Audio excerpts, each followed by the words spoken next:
Hello? Hello? Hi, friends. I'm kind of late today. I was a bit eepy. I say a bit eepy. I was very eepy. I think I don't think I'm like... I think I'm like full... I think I'm recovered after my surgery, but I think just after having such a crazy month, I think I'm still kind of... I feel kind of slowed down still.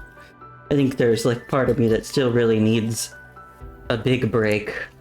But I'm here now. And I'm gonna do some more EGR story.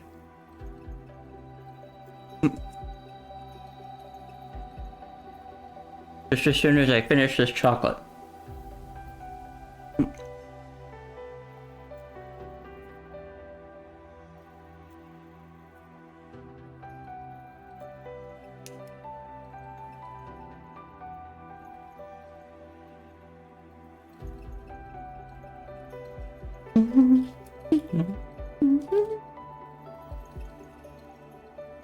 Hopefully this little bit of sugar will help me perk up a little.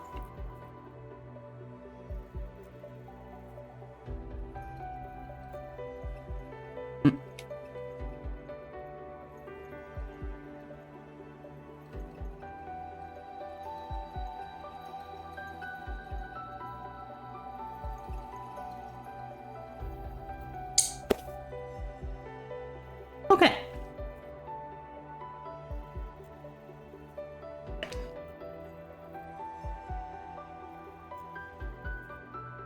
So, where we left off. The Commandant and Kamui are going to where Kamui grew up, a place called Izet. Because that place is apparently under attack. Could be a ruse, could not be, we don't know. But we're there, trying to get further inside and find any survivors. And Kamui is having some of his memories of his childhood return. So we've been looking at some flashbacks. And at the end of the previous stage in the flashback, we got to the punishing virus outbreak, which occurred while he and his adoptive brother were undergoing like a trial in the wilderness. And on the way back, they found another boy whose like fellow orphans all got murdered. So let's see where that goes. Setting sun, we will shield you. We will be expendable in your place. Ugh, I've got my blanket wrapped around me, but I already feel hot. So I'm taking this off. It's a no blanket night. At least for now.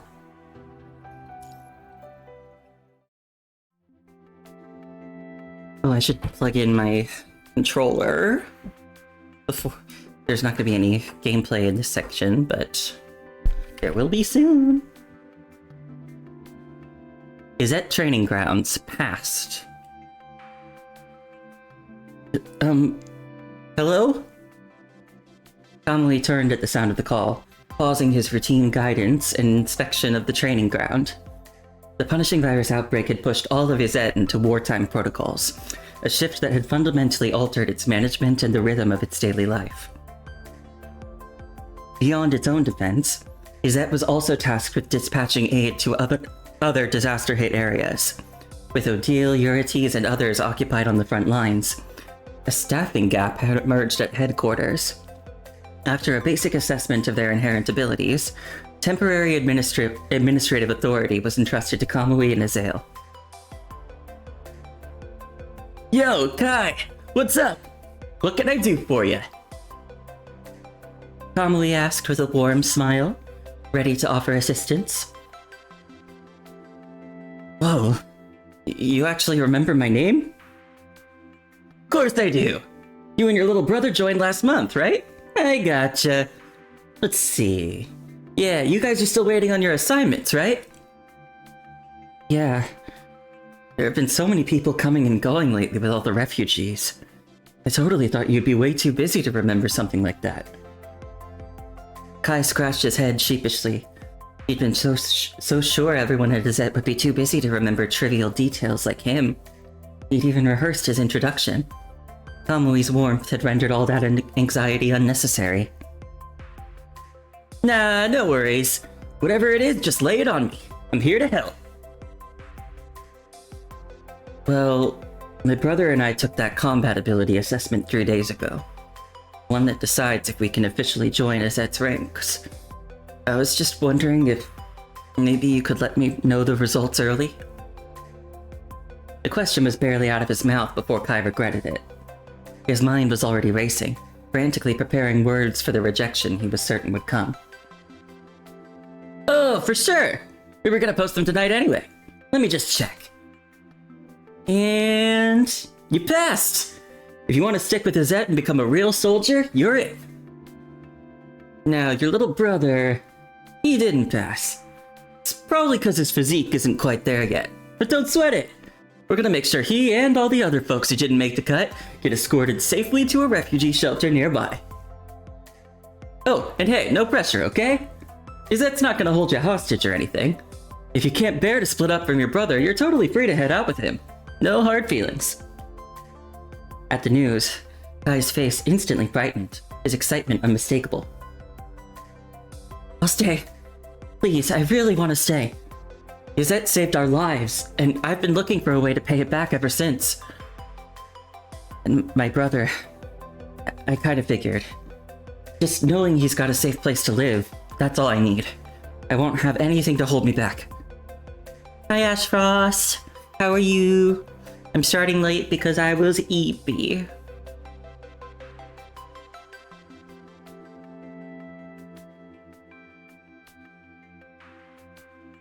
Aw, that's awesome. Thanks for understanding. And hey, I'm sorry it has to be this way. With all the new world government regs, our resources are super tight. We can only request supplies from official personnel right now. If someone isn't official personnel, we just can't keep them here for too long. Our hands are kinda tied.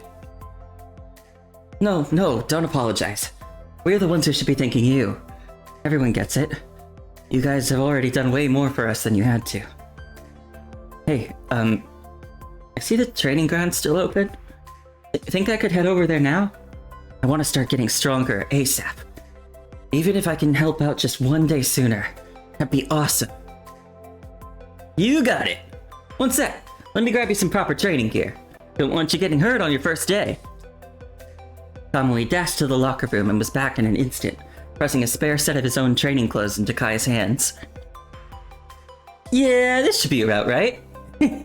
Look at that. Perfect fit. Here you go. Welcome to Azette, Kai. From today, we're all family. Thank you. I promise I won't let you down.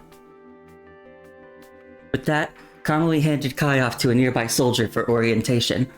He picked up his clipboard, a cheerful hum escaping his lips as he resumed his notes, genuinely happy that Azette had welcomed another member into their family.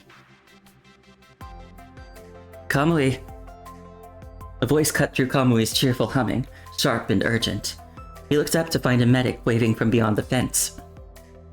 The man's chest rose and fell in violent spasms, sweat plastering his hair to his forehead. He'd sprinted the entire distance from the medical ward, a run that left him now slumped against the fence. Whoa, hey! What's up? Is everything okay? Does the medical ward need me for something? It's... Dave. She wants to see you. Something about... Katchev. Katchev? On it. Hey, here. Drink this. Catch your breath. No need to rush back, alright? Take it easy. Alright, I'm out. Thanks for running here all the way here to tell me. Catherine! Kamui's voice thundered across the medical ward long before his feet carried him there. At the sound, Katrev looked up and turned calmly, waiting with practiced patience for Kamui to run up. Kamui, are you okay? Did you get hurt? Kamui's hands were on Katrev before he could speak more, turning him roughly this way and that. Head? Fine. Face? Fine. Arms, legs, all fine. By the time Kamui finished, Katrev's black curls stood at attention like they'd survived a hurricane. Only when satisfied did Kamui finally exhale, the tension draining from his shoulders. Whew. Okay, good. You're in one piece. So, what's the deal? Kamui, there you are. You can take Katrev back with you today. He won't be assisting in the medical ward anymore. And Winnie, don't send me away.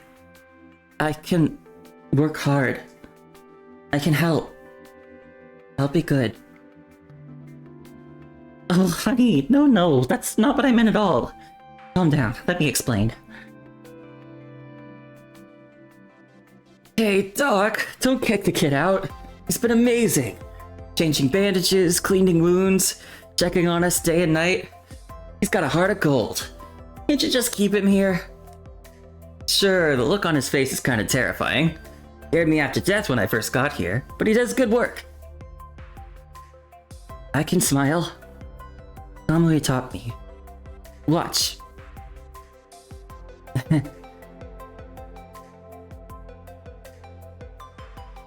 Kid, please, I'm begging you.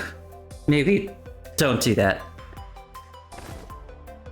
A smile crumbled from Katrev's face. He drifted toward Kamui on heavy feet and came to rest against him.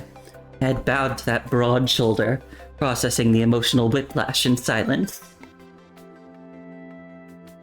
You, back in bed. You're not helping.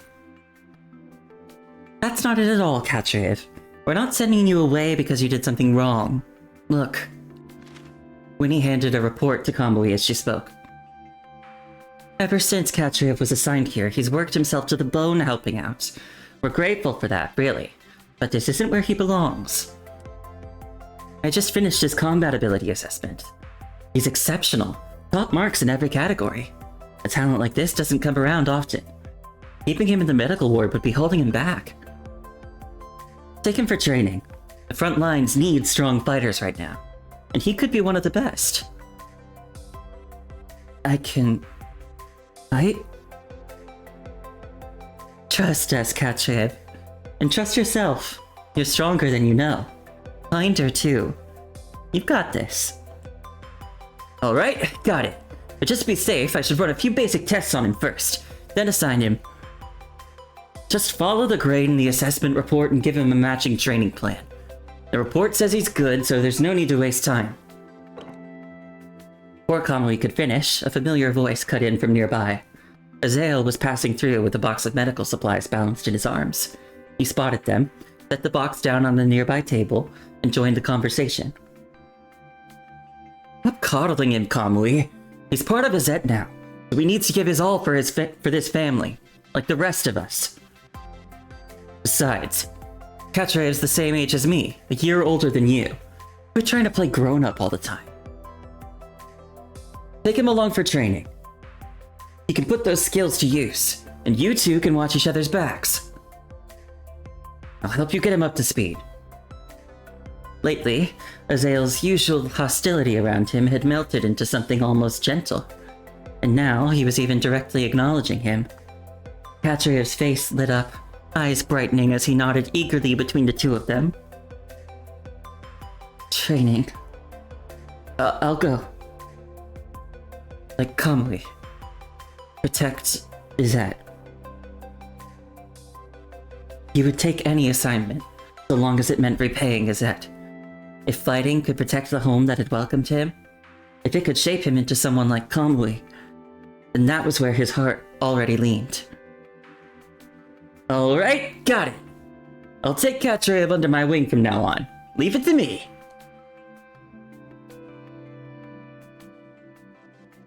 Hi, Koa. How are you? Is that Phantom of the Opera?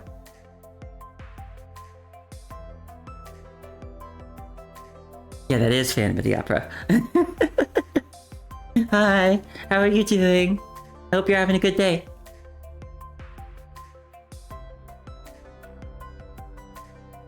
Kamui answered with a fist to his chest, steady and proud.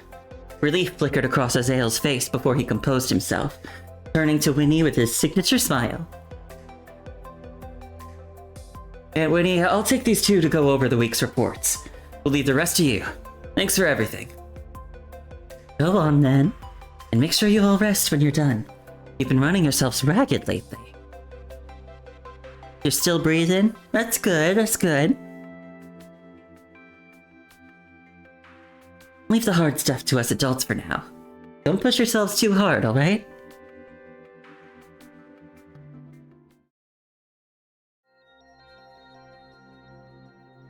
Gazette Archive Room. Past.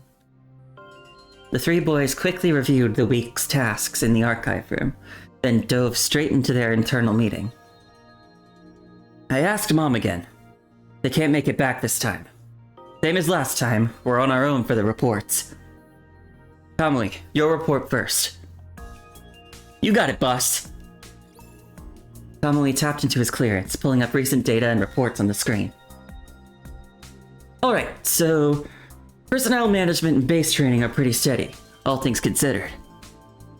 This week, training for our internal personnel kept rolling like usual. For the survivors we've been pulling in from outside, we're still doing those phased combat ability assessments. The third batch is getting evaluated right now. Hi Neil! How are you? Hope you're having a good day. Looking at the numbers so far, about 30% of them are up to snuff. They can choose to join up if they want. For the rest, we finish the paperwork, and our teams escort them to the nearest relief zone. Standard procedure. Things are going well enough. Well, that's good. I started late tonight because I was tired.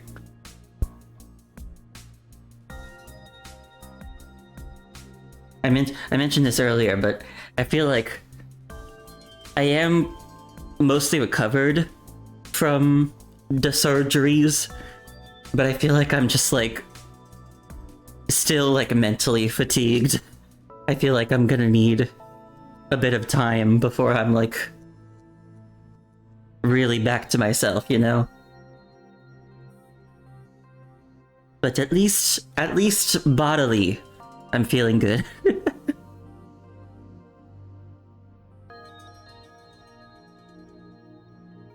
Oh, and the second batch of new recruits just finished basic training. Next week, they start patrol missions. Once they pass the advanced tests, we'll squad them up based on how they did and dispatch them to front lines ASAP. You hope I am practicing self-care routines that aren't bed rotting?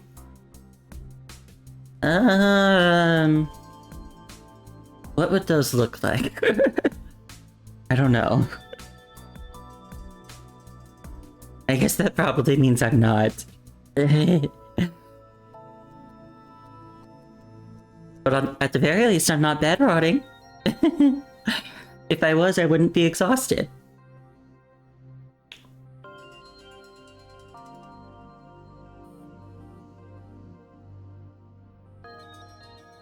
Most of the refugees are hanging in there, emotionally speaking. No one's trying to bounce or start drama. They're actually being pretty chill about the ration cuts lately. My homework is to go for a walk next time it's warm out. Okay. I have a treadmill in my basement. But, and this is a big but, logistics says we've got max 3 weeks of supplies left at this rate. Touch grass? I have touched grass recently.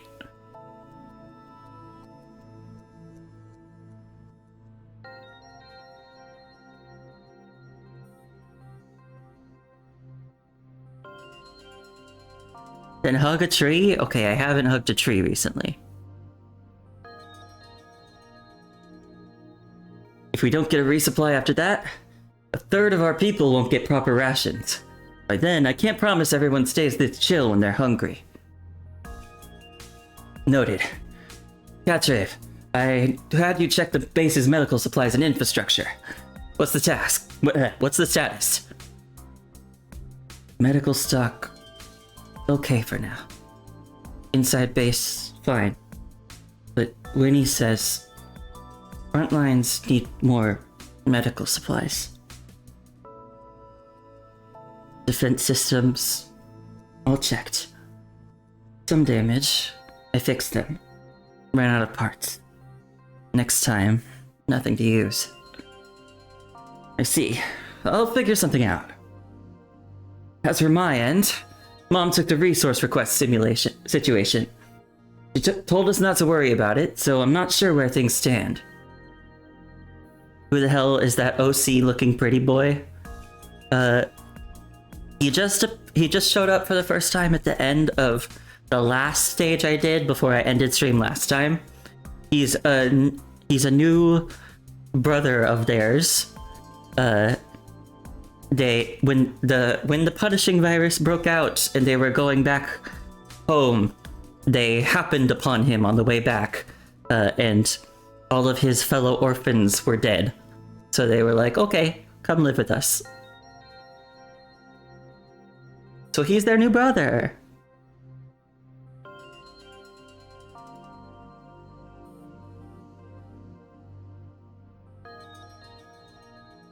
Help me, step bro, I'm stuck in the punishing virus or whatever they get stuck in. I mean, I'd be lying if I said I hadn't been having yaoi thoughts about this.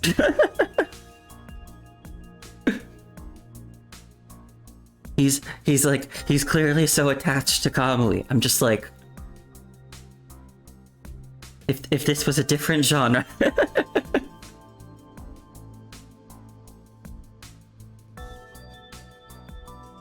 No suspicious activity around the base lately.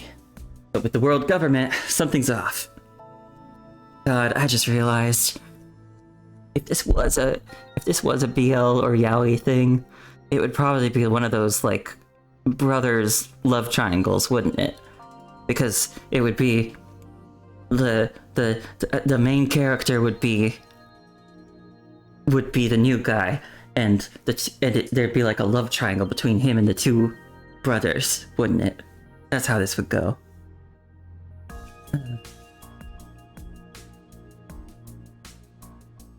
And it would be so cliche, but people would eat it up.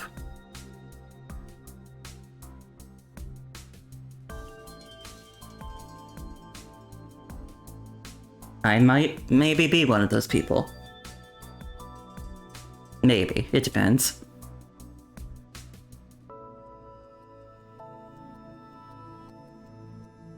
Since the outbreak, we've been following their orders, sending aid and helping other areas. We used to only talk to them via transmission, but lately, they keep making excuses to send people here in person, coming and going like they own the place. World government knew full well that Izette was still operating under defensive protocols, a state where rotating personnel in and out would have been reckless at best. They had absolutely no justification for inserting their own people there to interfere. Forget it. We'll circle back to that. There are bigger problems. Azael paused for a few seconds, then finally laid out the hard truth. Right now, almost all of Izette's adult elite forces, including its leader, are deployed on the front lines. Latest intel says our combat power is dropping faster than projected. More units go radio silent every day. We need to reinforce the front line soon. Otherwise, our defensive perimeter collapses. We'll be forced to fall back, possibly all the way to headquarters. We'll figure out the next move after we finalize the new personnel assignments. That covers the base business. Now, that other thing we talked about. Azael dismissed the internal affairs report and pivoted, his gaze landing squarely on Kamui and Katrev. Kamui, you brought this up first. You should be the one to lay out what we found. Right. So, like I mentioned before, Mom's been tweaking the training programs herself. I confirmed the evacuation cycles got cut way short, and the training intensity was jacked up at least 3 levels. You want one of the Jollibee FF14 hoodies? I don't think I've seen those yet.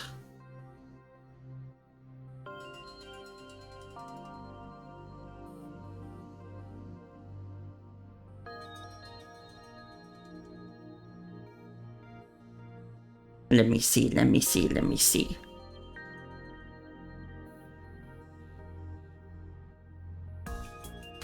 Oh yeah, that is kind of cute.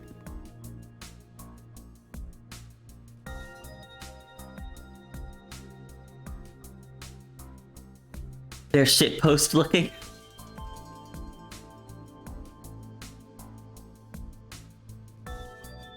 Wait. One of them's got Heidelin on the back and it says, "Here, feel, think, Jollibee." That's silly. That's the one you want? The red one? The kind of burgundy one? I see. That's funny.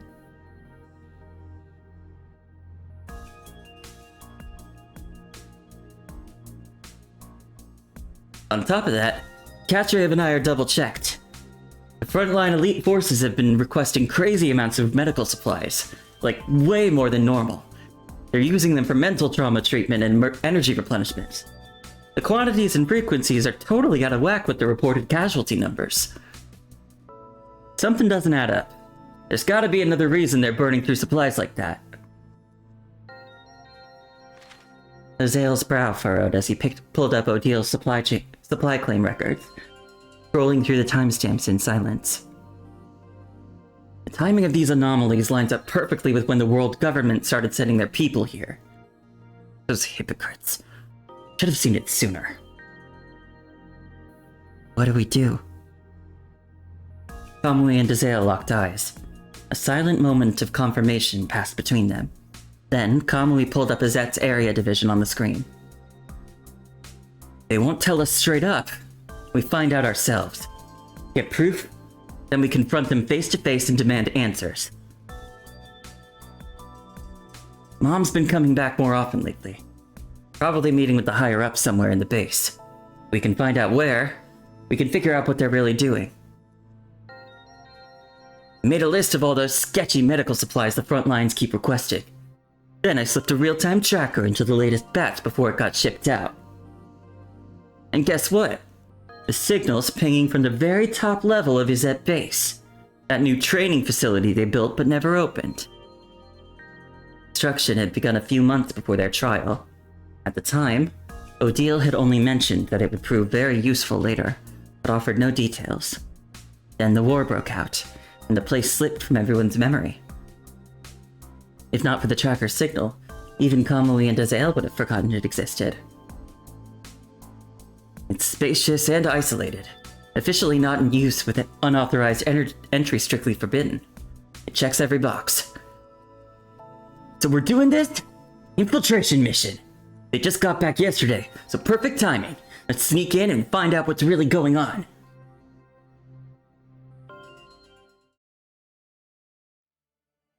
There was no time to delay. They would execute the plan that night, and to their surprise, the infiltration unfolded with almost impossible ease. Suspicious. Something's off. We've barely seen any guards. Normally, even at night, someone's always pinging us for something. There's been total silence today. Azael, doesn't this feel like that other time? You think Mom and Dad are... They are, then at least it means they're ready to be straight with us. Either way, we're too deep to turn back now. I'll take point. You cover the rear and keep an eye on Catcher.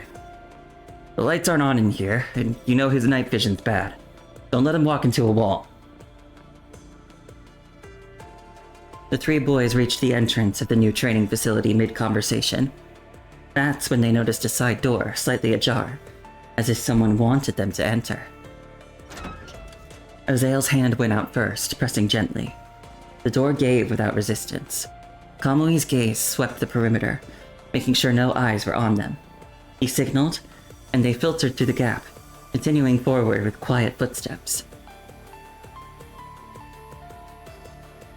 As they ventured deeper, they noticed some of the lighting equipment inside the new training facility had already been turned on. Bathed in the central glow, the full scope of the space revealed itself. This was far more expansive than any standard training ground. The vertical space, in particular, caught their attention. It towered to heights completely unnecessary for human combat training. Instead, this resembled Izette's weapons testing grounds more than anything else. Whoa! What is this place? What they even built this for? No idea, but you'd have to be an idiot not to connect the dots with those government creeps snooping around.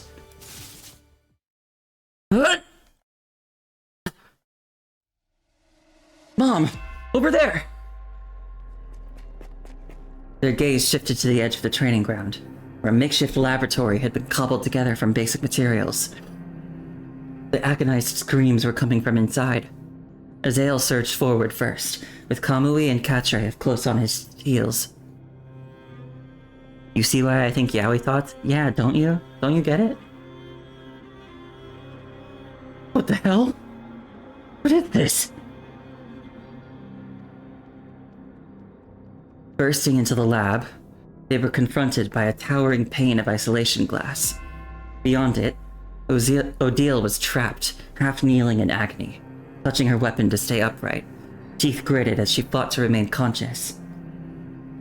On their side of the glass, near where the three boys stood, Eurytes was positioned before an unfamiliar machine. He had already noticed the commotion behind him, but offered only a quick glance over his shoulder before turning back, his face a mask of restrained pain. He maintained a facade of calm, as if nothing unusual were happening, and continued watching Odile through the glass, but his trembling voice betrayed him completely, laying bare his true emotions. We've reached the maximum threshold from the last training session. He spoke into the microphone, his voice carried through the speakers to Odile on the other side. Crank it higher. You ordered the sweatshirt? Yeah! Eurytes' hand tightened visibly around the microphone cord. He hesitated, but only for a brief moment. Then, swallowing hard, he followed Odile's request and increased the machine's settings. Feel. Think. Jollibee.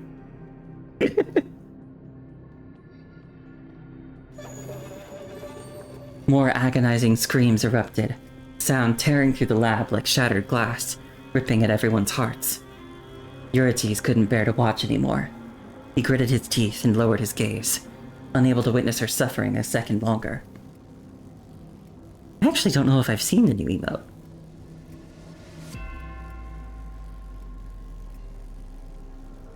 Also, while we're on the topic of Final Fantasy XIV, are you excited for the FanFest stuff this weekend? It's eating chicken.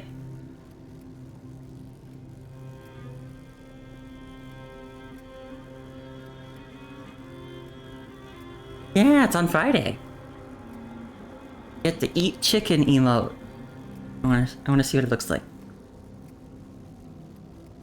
Bucket of chicken.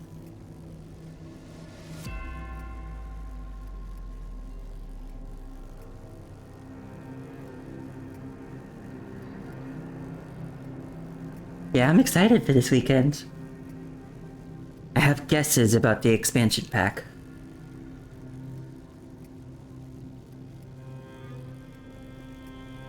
You're excited to see what comes out of it. For whatever reason, you don't seriously follow 14 even though you play it. I follow it pretty seriously. I'm excited. I'm hoping my FC buddies and I are gonna be able to watch it together. It's at 1 p.m., so I don't know if everybody's gonna be around.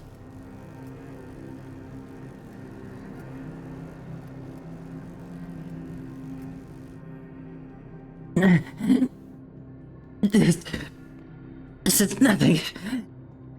Just a simulation. I'm already... Eurites. More! Don't you dare go easy on me! You just wait till info comes in on Twitter. I see. No. I'm gonna be watching that shit myself. I'm gonna see it. I'm gonna be one of the first people to see it. I gotta know what the new expansion's gonna be. I gotta know. I think we're going to the Void. It'll be like Shadowbringers, but opposite. And also, hopefully without our friends' souls getting sucked out. You need to reunite Reen and Thancred? Yeah, me too. I want to reunite Y'shtola and Runar too.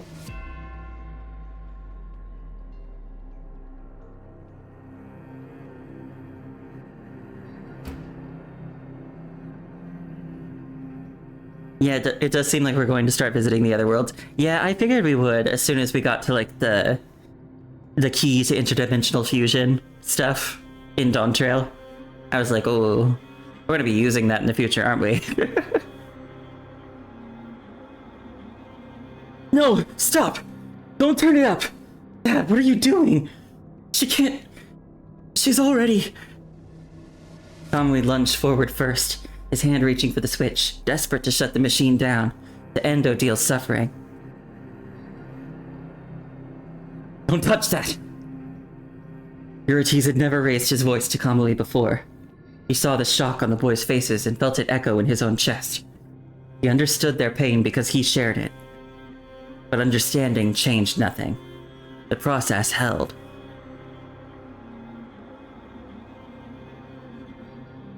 You know you're gonna cry when we go back to the Crystarium? I wonder when we would do that.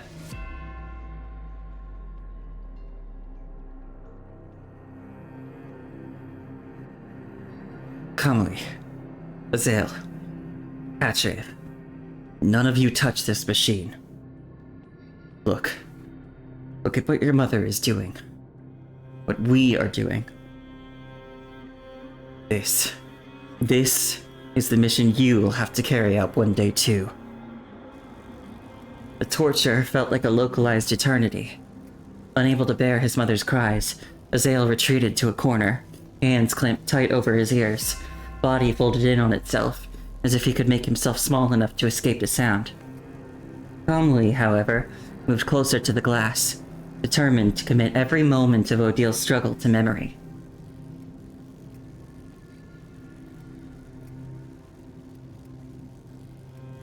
Yeah, it's probably gonna come up pretty soon after we figure out how to use the key. We know Y'shtola's itching to go there.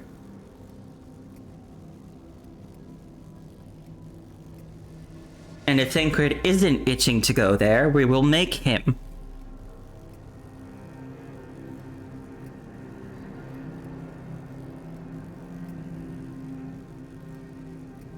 Atreus walked to Kamui's side and placed a hand on his shoulder, offering what comfort he could. But his own gaze remained fixed downward.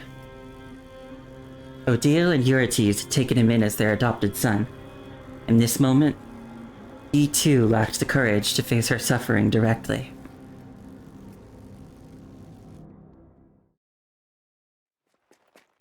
Odil! Finally, the expected threshold was reached. Eurites didn't wait a single second. He killed the machine and rushed inside, gathering the feeble Odil into his arms and holding her, as if he could shield her from every terrible thing she'd just endured. The children followed, slipping through the door after him, but they kept their distance, waiting in anxious silence. When at last Odil recovered enough to regain her senses, she didn't speak right away. Instead, she gently patted Eurites' back, a reassurance that she was still there. Then, with a soft request for him to release her, she rose to her feet and approached the three boys. Mom. Why? Why are you doing this? Kambui's tears fell freely. All his life, Odile had been strength itself, unbreakable and unmovable. Now he saw her broken, and the sight shattered something in him too. You haven't made Graha on your Tomodachi Life Island yet? I'm surprised. I would have thought you'd do that pretty quickly.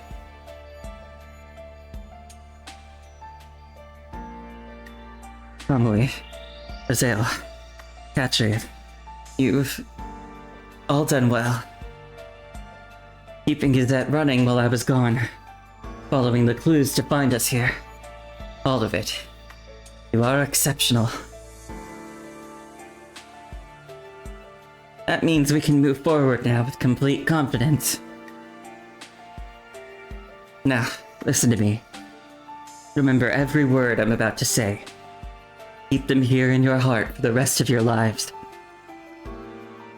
Odile's voice lacked its usual volume, but that did nothing to diminish the commanding presence she carried as Izette's leader.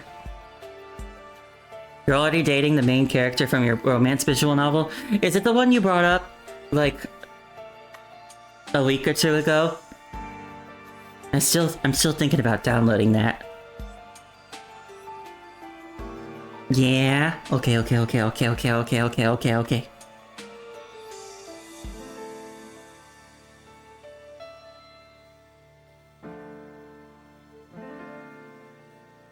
You've all seen it. What that devil, the punishing virus, has done to our world. God, I can't read tonight. Twisted it into something unrecognizable. We've given everything to protect Izette. Save everyone we could. But it's not enough. Far from enough. For the ones we love, for the ones who still need saving, Izette cannot sit back and wait for the end.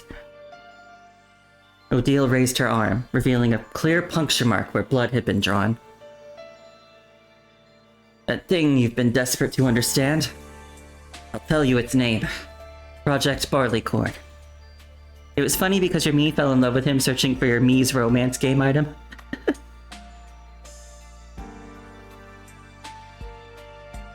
few years ago, the world government was already developing the prototype. Eventually they came to Izette, asked us to be their first test subjects. It's a genetic enhancement experiment. They inject you with something called the Corona gene. It transforms you, rewrites your genetic code, and enhances everything. At first, everything went normally. Then, the punishing virus outbreak changed everything. We discovered something. The blood of the test subjects contains a substance. It gives slight immunity against the punishing virus. We're still working to strengthen it, but it's hope.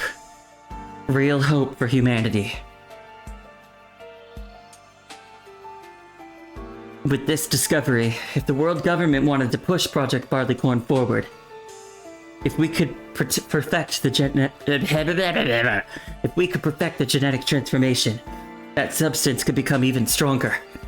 And those who succeed, they'd undergo construct surgery after, and that will multiply their power exponentially. We named the successful ones Golden Sun. Substance itself, Solar Essence. That's what Izette has followed since the very beginning. A powerful, warming sun. This is the path we're fighting for. This is humanity's counterattack. Our hope against extinction. And the price, Mom? Kamui interrupted Odile's explanation.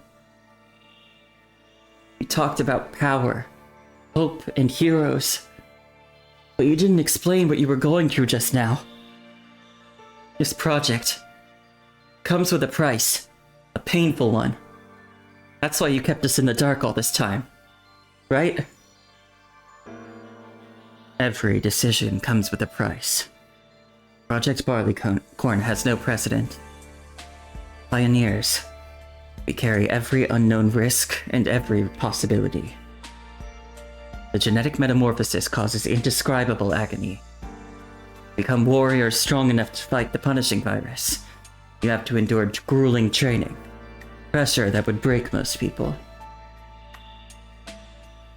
This is the more important matter. The thing we want you to understand. Including ourselves. Gazette's adult elite forces have volunteered for the first batch of modification. We'll test the dangers first. Because of that, Gazette's leadership cannot rest in unstable hands. Starting today, all control authority of Gazette transfers to you, till the world government's reinforcements arrive. After that, we'll manage the base together with them. Can't explain everything now, but remember this. You are most likely Gazette's true hope for success. Once we've reduced the risks to an acceptable level, you will undergo the modification. Is the priority hierarchy for every Gazette member going forward. If an emergency occurs, protect yourselves first. We will shield you. We will be expendable in your place. This is an order. Is that clear? But not a single child responded. The stillness grew heavy, unbearable. Just when it seemed no one would speak, Odile finally stepped in. So, get some rest. Tomorrow I'll guide you through the complete authority handover. I refuse! In a rare display of emotion. Rare? Azael finally unleashed everything he'd been holding inside, shouting angrily at his parents. You always do this! Make decisions on your own.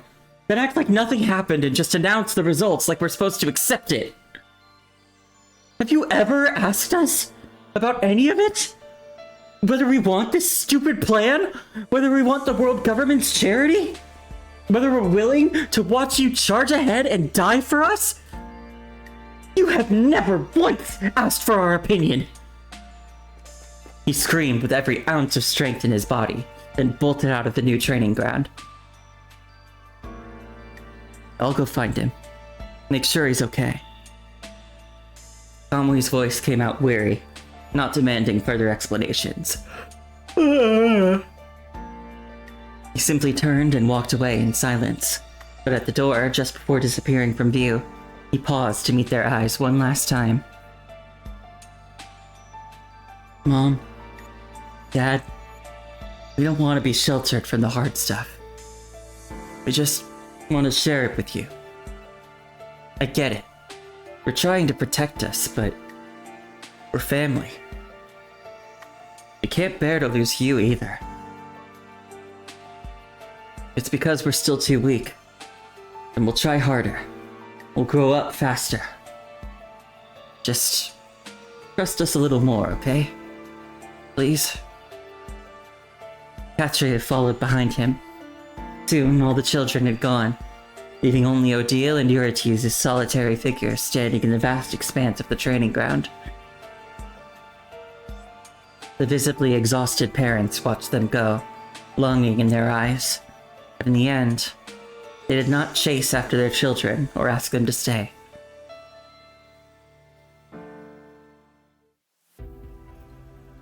Alright, gameplay! The Dead and the Departed. I won't cry anymore. I got 2 achievements to get. Finish investigating the suspicious corrupted and enter the reversed space for the first time.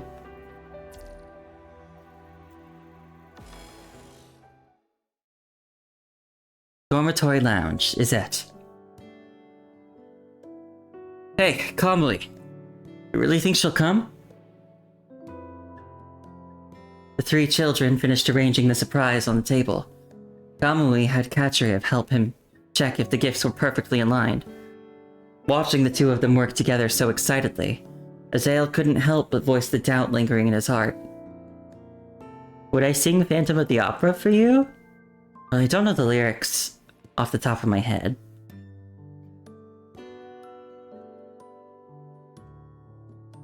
I actually don't know if I've ever really tried singing that song much. Because now I'm wondering if it's in my range.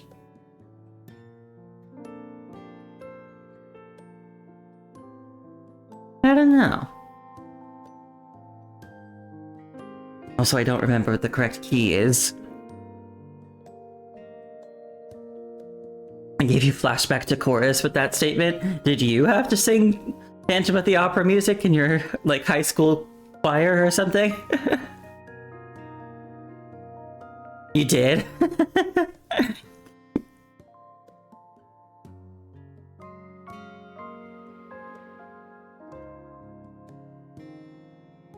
I don't know if it's in my range or not.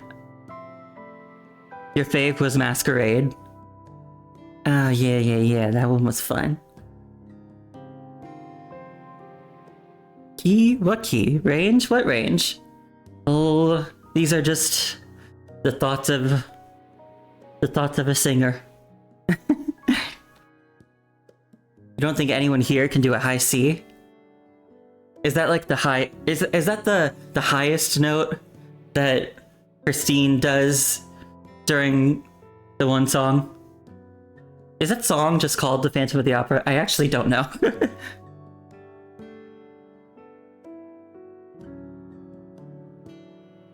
I know she goes real high at the end of that song.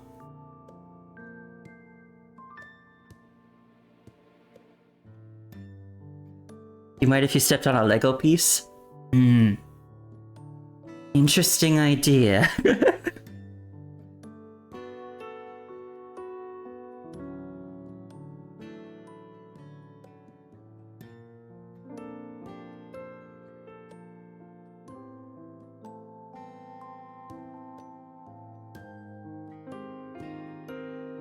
I mean, I think I have a fairly strong falsetto, but I don't know if I could go that high.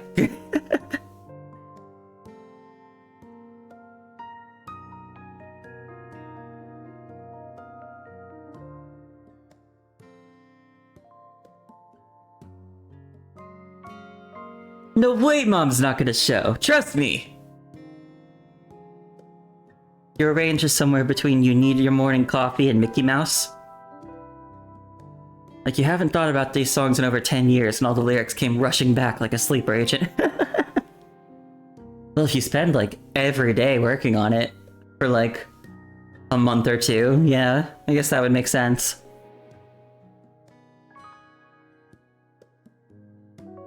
I bet there are songs from my own high school chorus experience that I could end up getting just flashed back to.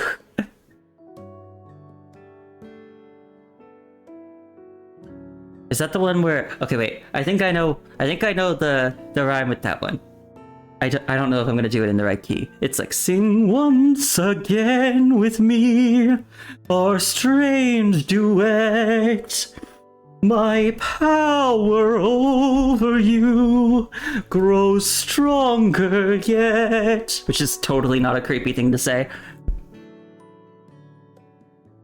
The Phantom of the Opera is there inside your mind. Yeah, it's getting a bit low for me there.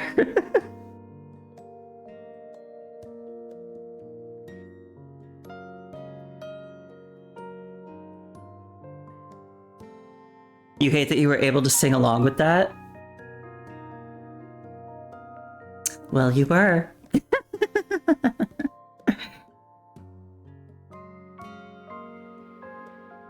How about Can't Help Falling in Love? Like the Elvis one? Or wait, no. Yeah. Yeah. Wait, is that Elvis? Or am I thinking of somebody else?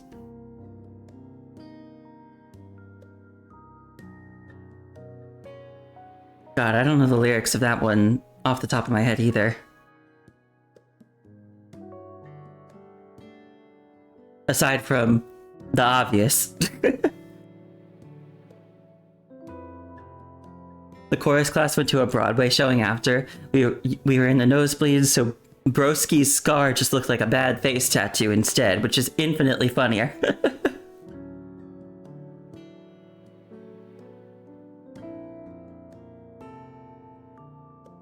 Memory from Cats the musical. Oh, that one I don't know at all. I've never seen Cats.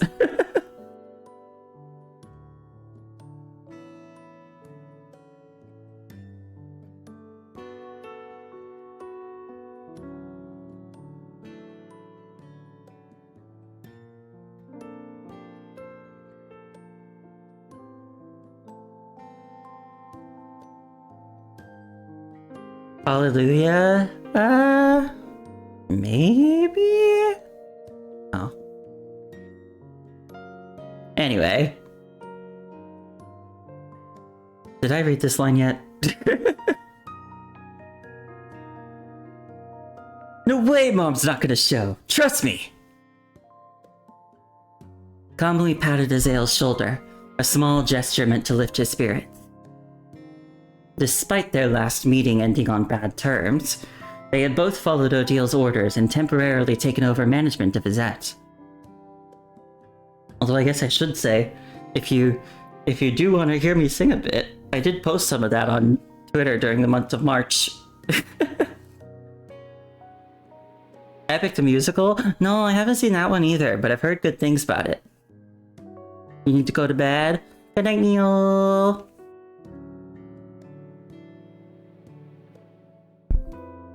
Oh, I did record... I recorded a snippet of Defying Gravity from Wicked for one of the days of Singing March, but I never got around to posting that one because of being ill.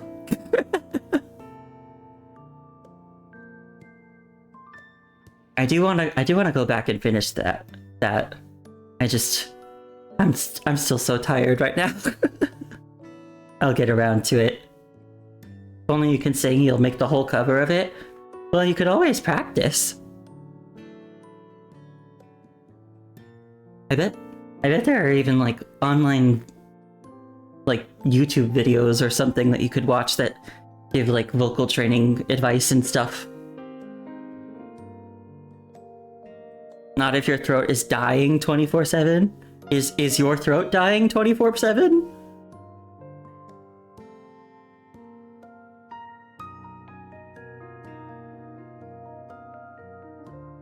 When Odil's birthday arrived, they decorated her room with their most treasured keepsakes. Nothing extravagant, but chosen with care.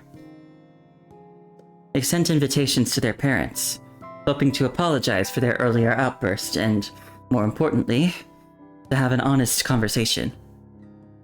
Yes, if you keep drinking this cocoa and coffee.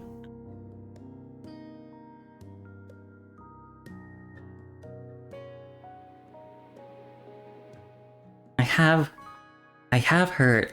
Is coffee bad for your voice? I don't remember. Is coffee bad for your voice?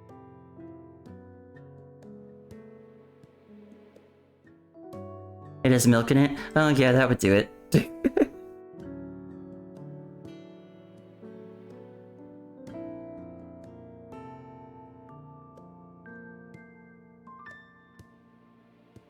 I know milk is bad.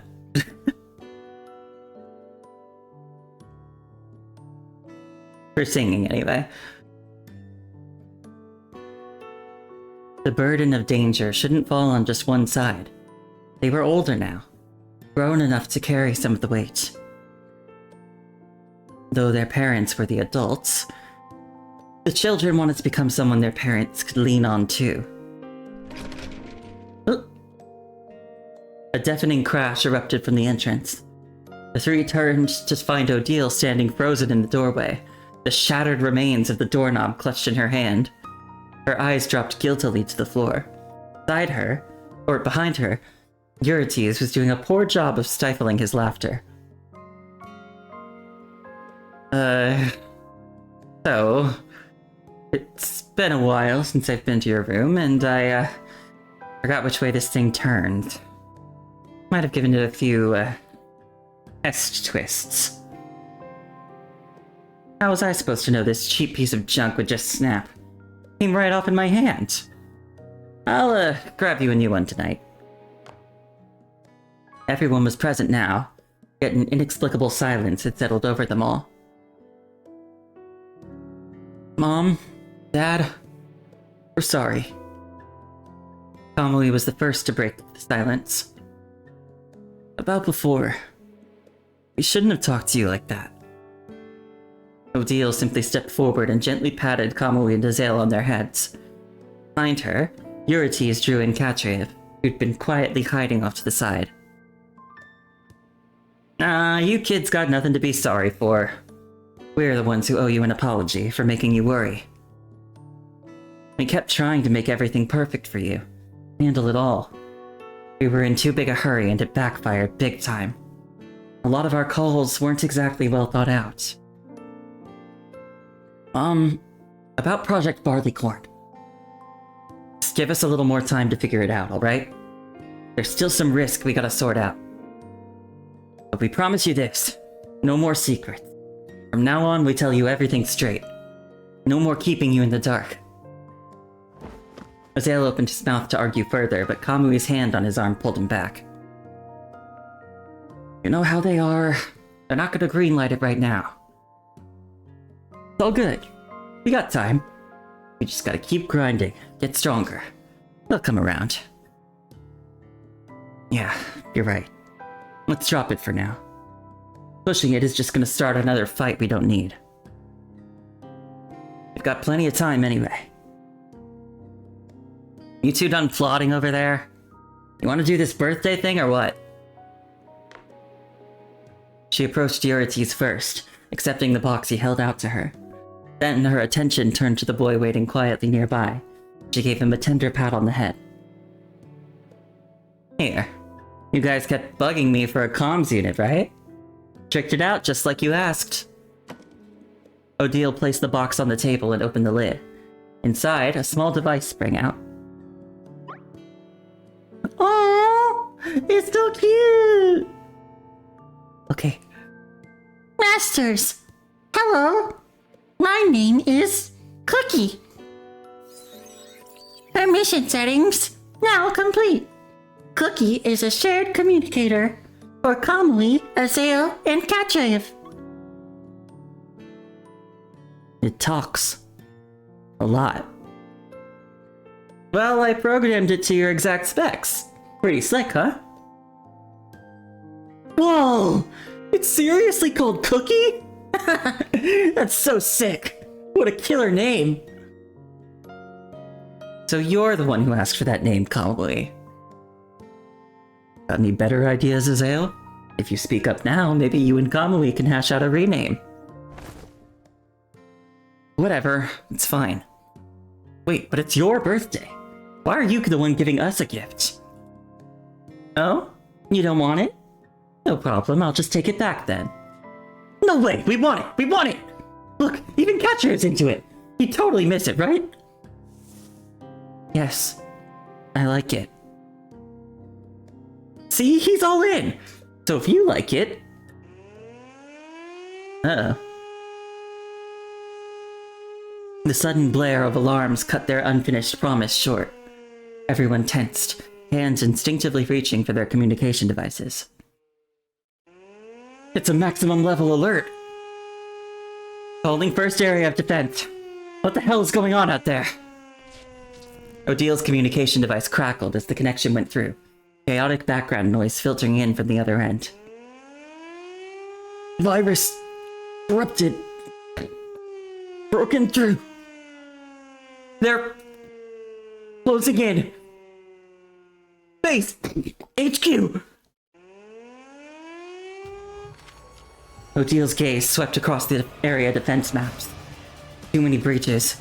The outer lines were collapsing, and through them poured a tide of corrupted, all of it rushing toward Izette's headquarters. Damn it. How did this many corrupted just appear out of nowhere? Where are our reinforcements? The world government just sent an update. The reinforcements ran into some trouble. They're delayed. We're on our own for now. Odile immediately prepared to head to the outer perimeter to face the enemy. Without a word, the three young boys instinctively fell into step behind her. You're staying here! Odil's sharp command cut through the air, freezing them in their tracks. You three are taking the other kids to the shelter. They'll be safe there. What about you? Why are you coming with us? Just do what I say. Get everyone settled. Once we've rounded up the rest of our people, we'll come find you. I promise. All right. Azael, Katchev, let's move. Only after healing Odil's promise did they finally agree to leave and carry out her order. The disturbance bled inward like a tide. Kamui, Azael, and Katchev stayed within Azet's walls, but they couldn't escape the evidence. Floors trembling beneath them, air growing heavier with the punishing virus. The enemy was pushing deeper. It was only a matter of time. Come on! Move it! Go, go, go! Kamui!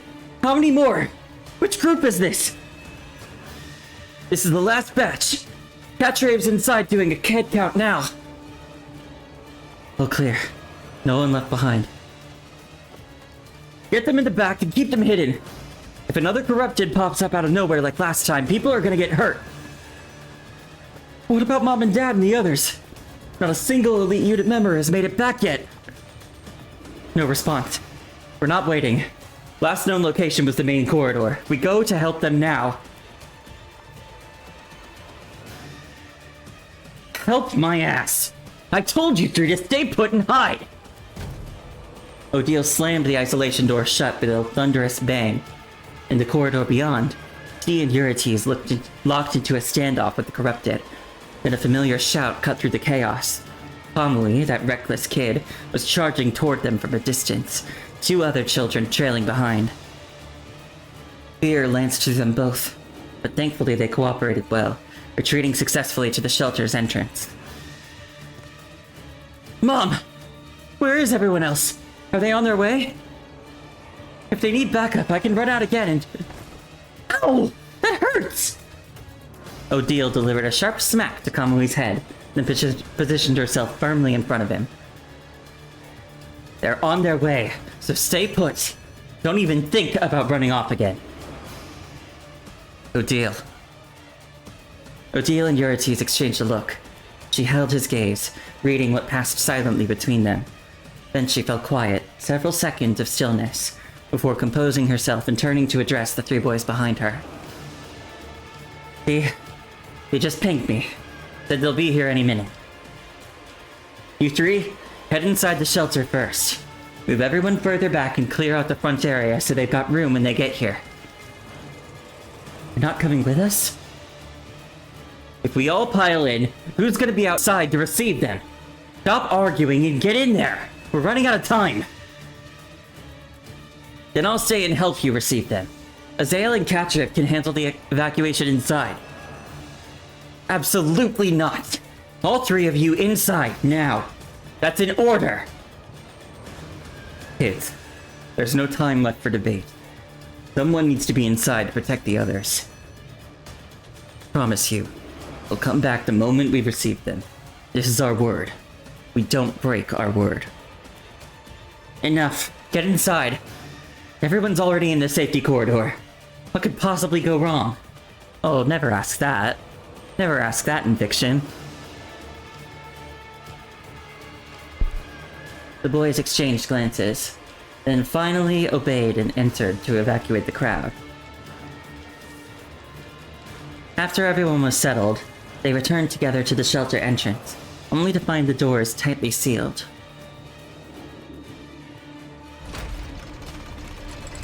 Azael realized what was happening and lunged for the door. He pushed, heaved, and threw his weight against it, but it didn't even budge an inch. It was sealed from the outside.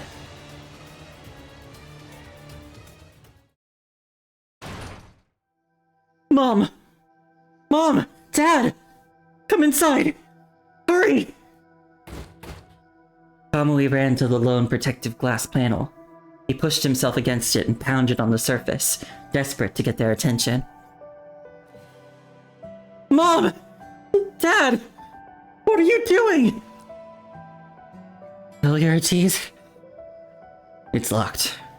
From this point forward, Only the two of us and the world government have the authority to open it. Barring an external breach, this door stays sealed. Forever. What are you talking about? You promised we'd all stay inside together. Open the door. Open it right now. Amelie, Azael, and Katrev.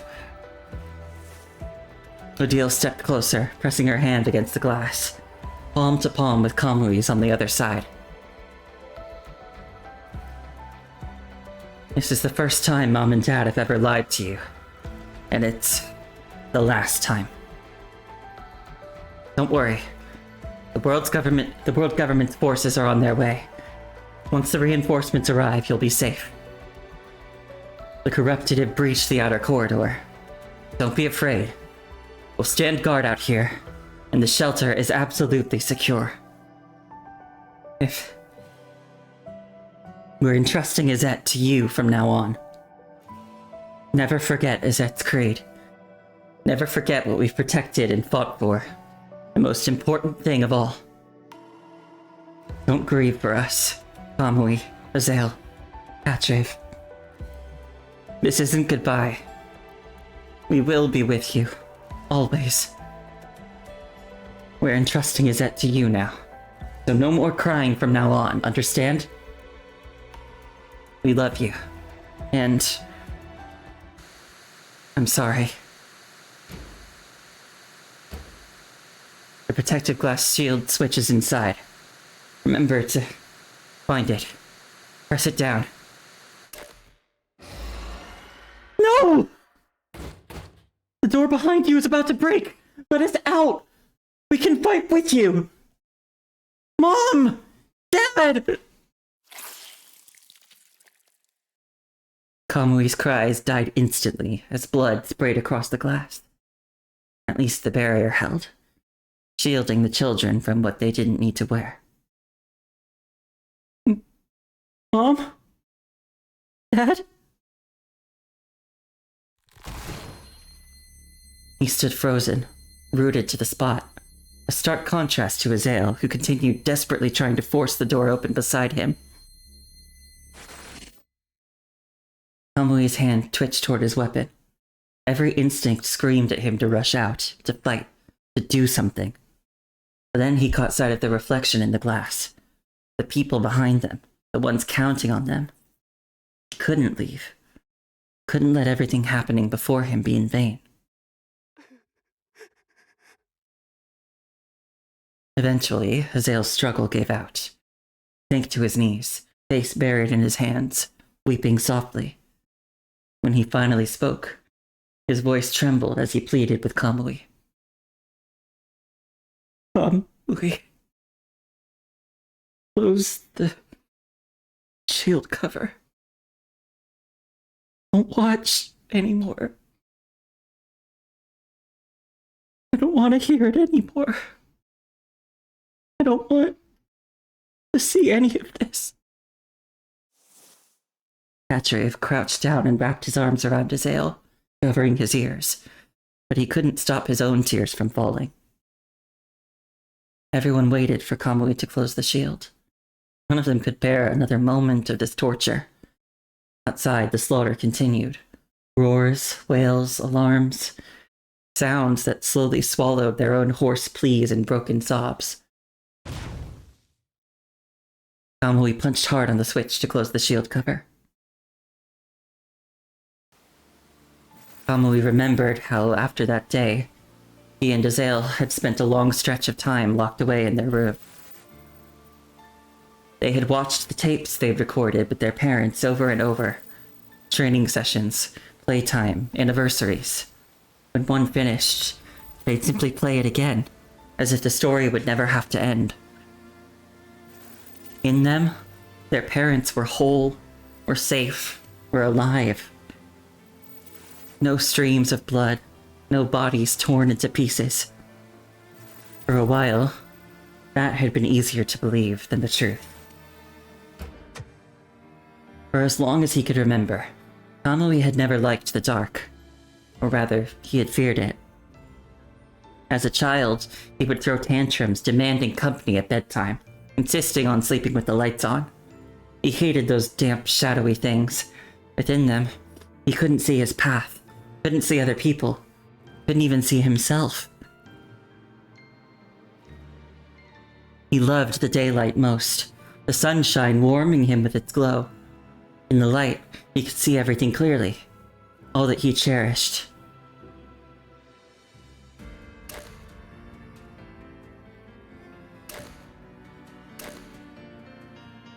The irony was almost cruel. His fear was cured only after Odile and Eurytes left. In that sealed room, the video player became his son. He sat motionless before it, drinking in the images of Odile and Eurytes like a man living underground, starved for light. They fought, trained, existed. Kamui rose and followed their movements, stepping into their invisible footprints as he always had, trying to become a son in his own way. But he tripped and crashed hard to the ground. The darkness taught him what light never could. He learned to move through it, to exist within it. His sensitivity to shadow was cured by necessity. When he struggled back to his feet and found the screen dark, he didn't panic. He closed his eyes and summoned them from memory, continuing the imitation game he was best at. Forward. Forward. Turning around until he was lost. Then a hand, one that didn't belong to those he'd been following, reached out to him. Kamui took it without thinking, accepting that person's guidance. And so he walked out of that room, returning to a present where gain and loss had been relived.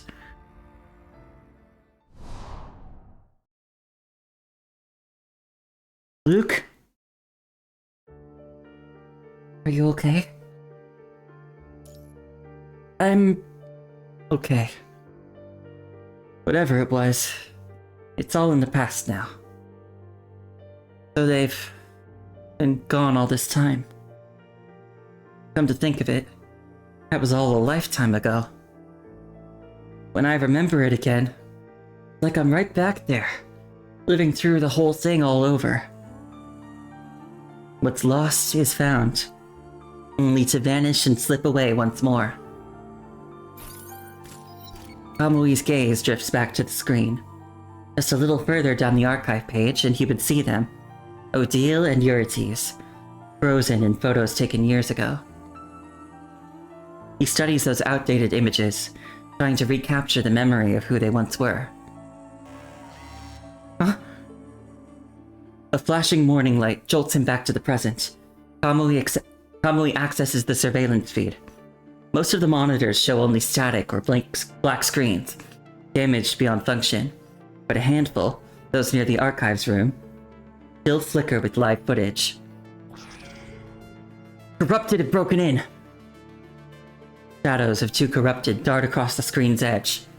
They weave through the corridors near the archive room, their trajectory clear. They're coming straight for the two of you.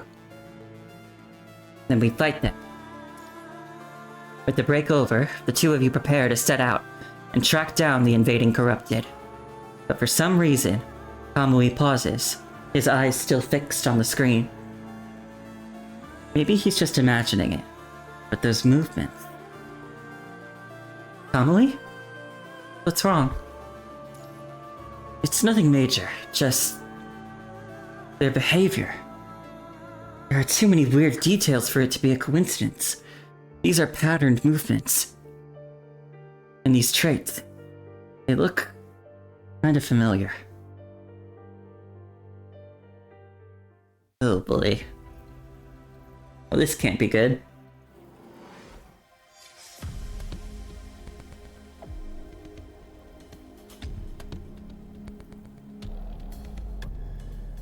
This is Kamui.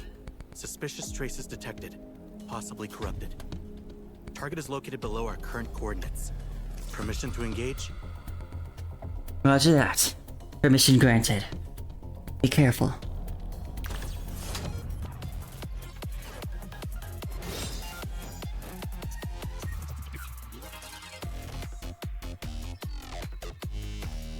Alright, let's go! Ah! That's it. Ow! I've endured worse wounds.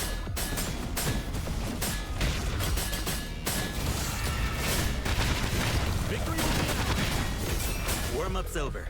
This is gonna be a piece of cake. Let's check if there's any data we need. The data we're looking for should be over there, Commandant. I'll go check it out first. What were the achievements again? Okay. Now opening the Izzet database core for you. Okay, let's look at all of them. Loading data. 1. Izzet's highest tenet. Family comes first in all matters. 2. External rescue missions must follow humanitarian principles. Strive to save everyone. 3. During crises, protect members in batches according to priority classifications. Loading data. The desolate military warship has fallen silent for many years. Here, time remains suspended, frozen with the memories of days past. Only upon reflection does one realize how much time has imperceptibly slipped away. Loading data. Izzet Military Base. History. Initially formed during the Golden Age by refugees from various war-torn regions, operating as a stateless mercenary organization. In 2026, it was incorporated by the world government, becoming an official military base under their jurisdiction. In 2161, it accepted world government military forces and it implemented the Project Barleycorn. In 2164, area distribution. The Izzet Military Base flagship serves as a mobile military fortress, housing archives, communications room, armory, supply storage, training grounds, medical bay, escape pods, and other areas. Secondary vessels primarily store backup supplies and weapons. If a level 2 or higher alert is triggered within the base, all members must immediately assemble at the flagship for evacuation, abandoning all secondary vessels if necessary.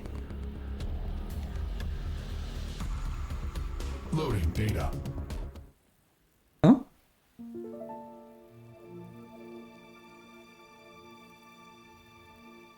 It turns out, I've forgotten so many important memories.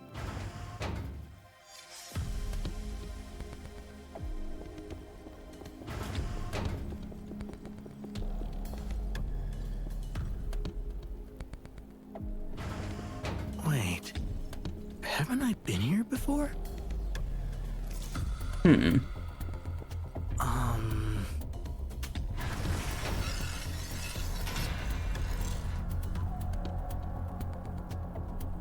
Well, that's not normal.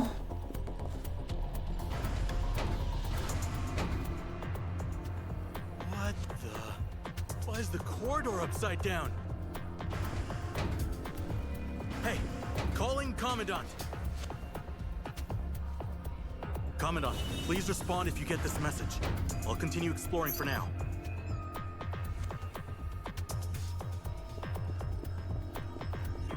Oh, There. Don't cry. Poor thing. Losing your parents at such a young age. Don't worry. From now on, we'll be your family. I am Eurytis, your father. This is Odelay, your mother. You also have a brother. From now on, he'll be our son, Kamui. I'm older than you, so I'm the big brother. From now on, you have to do what I say. Mommy, Daddy, Big Bro.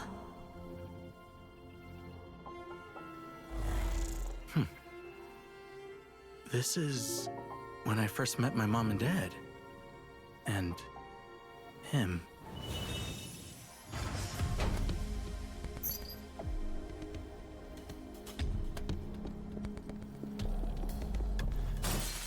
Happy birthday, Kamui. Now, blow out the candles and make a wish. Hey, quit spacing out. Are you waiting for my blessing or something? Happy birthday, Kamui. There, satisfied? Now hurry up and make a wish. I want to start digging into this cake. I wish for me and Mommy, Daddy, and Big Bro. No, actually, I wish for everyone in Azette to stay together forever and ever and never be apart.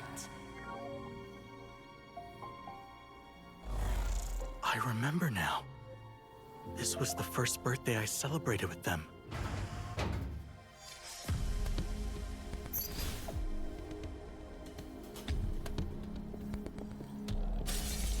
Are you ready, Kamui? We will test whether you have what it takes to become a member of Izet now. Never forget the reason you took up arms, Kamui.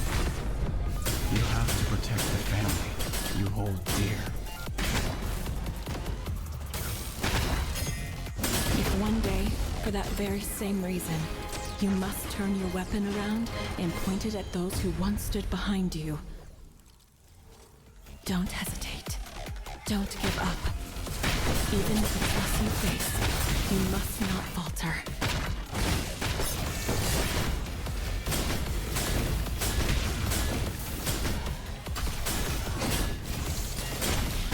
Victory will be ours! Everything we prepared in your training so that when the moment comes, you can make the necessary sacrifice for your family. These memories, they don't feel like my real past. This familiar feeling. Is that you? Mom? Dad?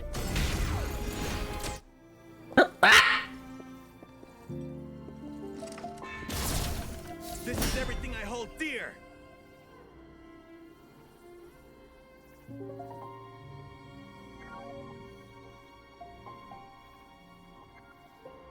Protect. Oh dear. Family.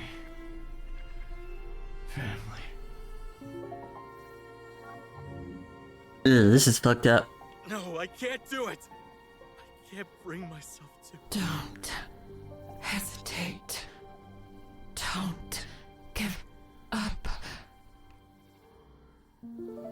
Was this the right thing to do? You must be in so much pain. Let me free you.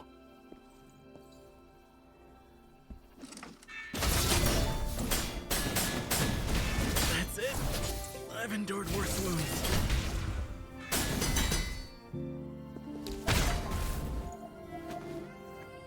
I've returned. Mom, Dad, I'll fulfill the promise I made to you.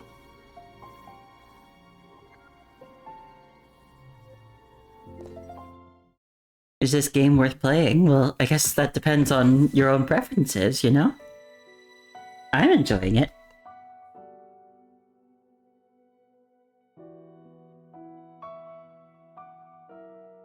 Also, welcome in.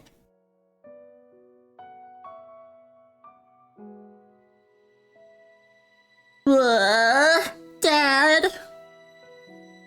Kamui broke into a light jog toward Eurites, and promptly tripped halfway there, his eagerness getting the better of him. He didn't cry or make a fuss, just picked himself up, dusted off his clothes with quick, careful hands, and only when he was sure he was clean did he finally throw himself into Eurites' waiting arms. What's the matter with our little sunbeam? Is this a game where you do boss battles and stuff? Yeah. In the story mode part of the game, it's a lot of reading, but there's also combat stuff, you know?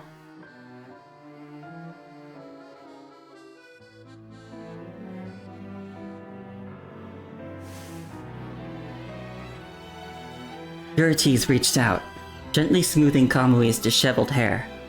But Kamui didn't answer, only buried his head deeper and shook it repeatedly in refusal. Kamui, don't think you can sweet-talk your way out of training with your dad. Get over here! Odile approached the father and son, her own weapon in one hand and the newly crafted smaller one for Kamui in the other. Her expression carried a tinge of resignation. I don't want to train today. Mom, can I just read the textbook instead? Kamui lifted his head to look at Odile, tears already welling in the little guy's eyes. Aw, little guy. With little dog ears on his goggles. Well, well. Did you and Azael swap brains this morning? Usually you're out cold by page 1, snoring and drooling. But begging won't get you anywhere. You're doing both, study and train. Look, you said you wanted a weapon just like Mom's, so I made you one. Same design, your size. Now stop stalling and get over here. Kamui's eyes flickered to Odile's bandaged arm. He flinched, shrinking back, his head still shaking. Kamui! Did you wake up on the wrong side of the bed or what? Last week you were bouncing off the walls to start battle training. I want to grow up fast. I want to get stronger. Eurytes reached out and gently ruffled Kamui's hair, a tender smile softening his features as he spoke. Is training with Mom too hard?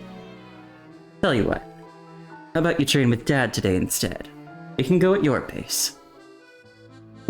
No, I don't want to train with Dad either. Still too hard? Then what about your brother? I can call Azael over. He only started a little before you, so it shouldn't be too bad.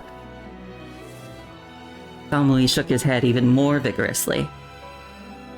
No way! Not my brother either! None of us?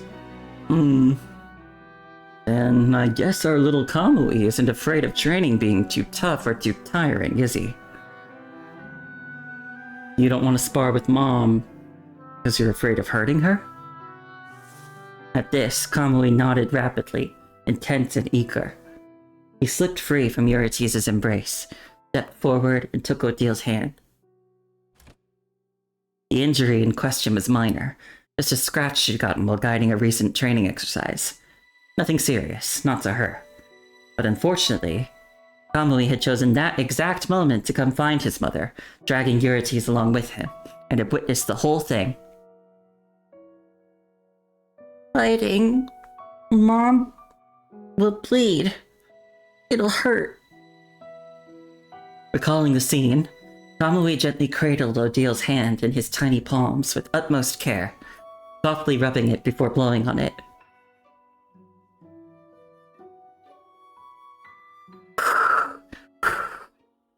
Mom's bleeding. Kamui will blow on it, and the ouchie will fly away. You're just like Azael when you first started training. No wonder everyone says you two must be real brothers. You silly goose. It's nothing serious. Look, the wound's practically healed already. Mom doesn't hurt at all.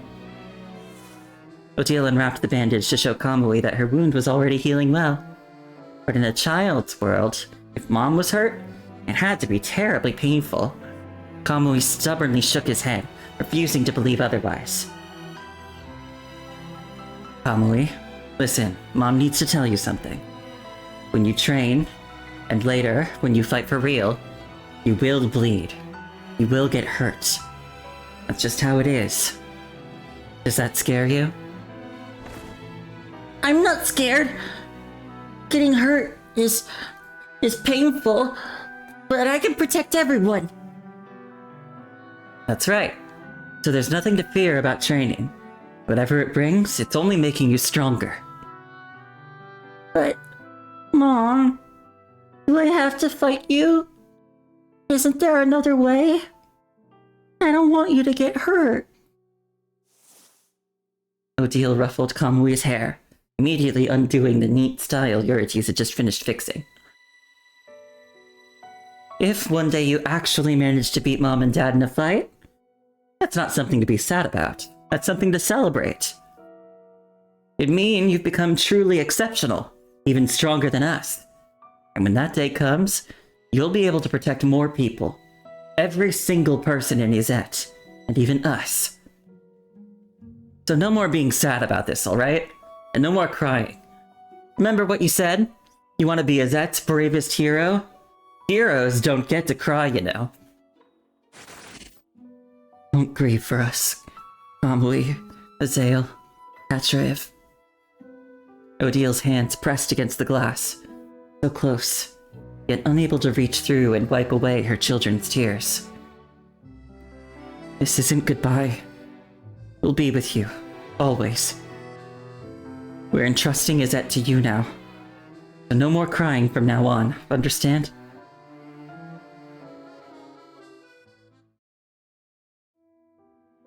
I understand, Mom, Dad. Kamui gathers the two corrupted into a tight embrace. They are scrap metal now, reduced to silence by his own hands. I'll fulfill your wish. I'll become stronger. Strong enough to protect everyone. I won't cry anymore. In truth, he was already suspecting it after noticing those chilling similarities in the surveillance footage. Each subsequent encounter, each battle, brought vivid memories flooding back. Memories of training with his parents in Azet, so close yet so distant. The techniques he recognized most clearly brought the most suffocating despair. Yet by facing them, he fulfilled what Odile and Eurytes had once asked of him. Strong enough, brave enough, to defeat his parents, fallen to the corrupted, with his own hands, and in doing so, grant them release.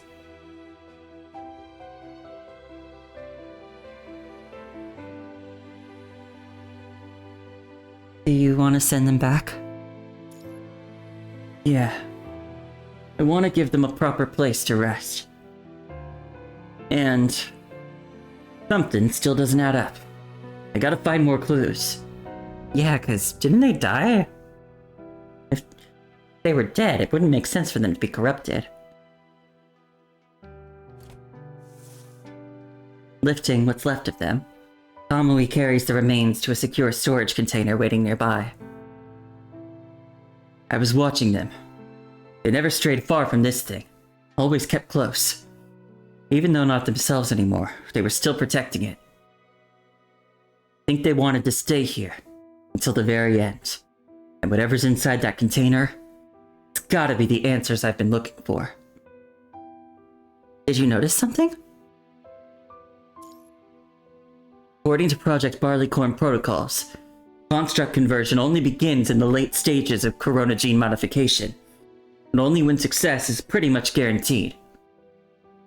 Given the timeline, they couldn't have reached that stage yet. No way. How'd they end up as corrupted while still human?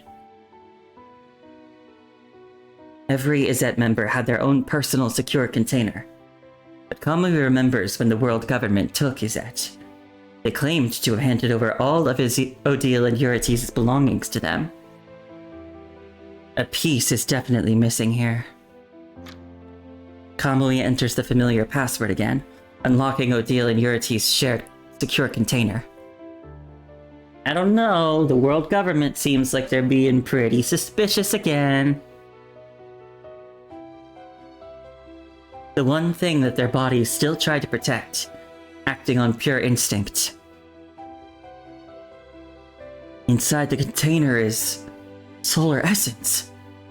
And a letter? Did they leave anything else for him? Were there other things they'd wanted to say? With these thoughts racing through his mind, Kamui opens the well-preserved letter. Kamui, this letter's from Mom and Dad. It's for you. Just you. We went back and forth on it forever, but in the end, we decided to write separate letters for you and Azael. At a time like this, we want to respect that you're your own person, who deserves to make your own choice. I'll go first. Your dad's part is after. So, I'm sorry about Project Barleycorn. I never meant to keep it from you. We just kept waiting for the right moment, And then suddenly, there was no right moment anymore.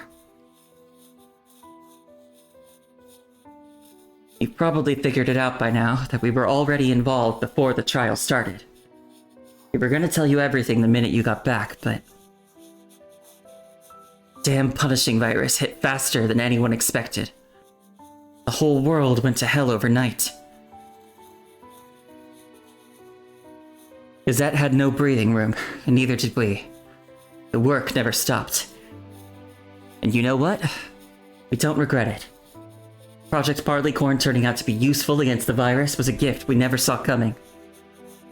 When we heard the news, all we felt was gratitude. That we could help pave the way for you and Dazale. You will be in the improved version. Don't worry. We were the first batch. We took the worst of the risks so it'd be safer for you. We love you both, more than anything. But time's running out, and our bodies aren't gonna hold much longer.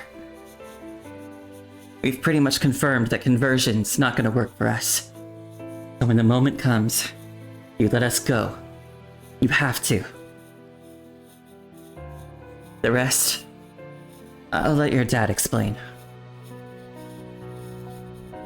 Kamui, it's Dad. Be sad, alright? I know reading this is going to hurt. I know that. But son, the road ahead of you is still so long, and you need to learn how to keep walking it, even when we're not there beside you. To follow up on what your mom said, if you're reading this letter, it means we've already left Dazette. Can't predict how things will end for us anymore.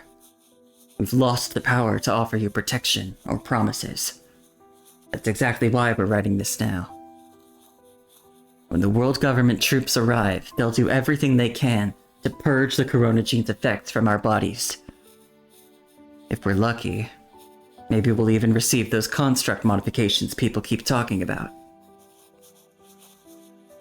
But even if that happens, we won't be able to stay in Azette.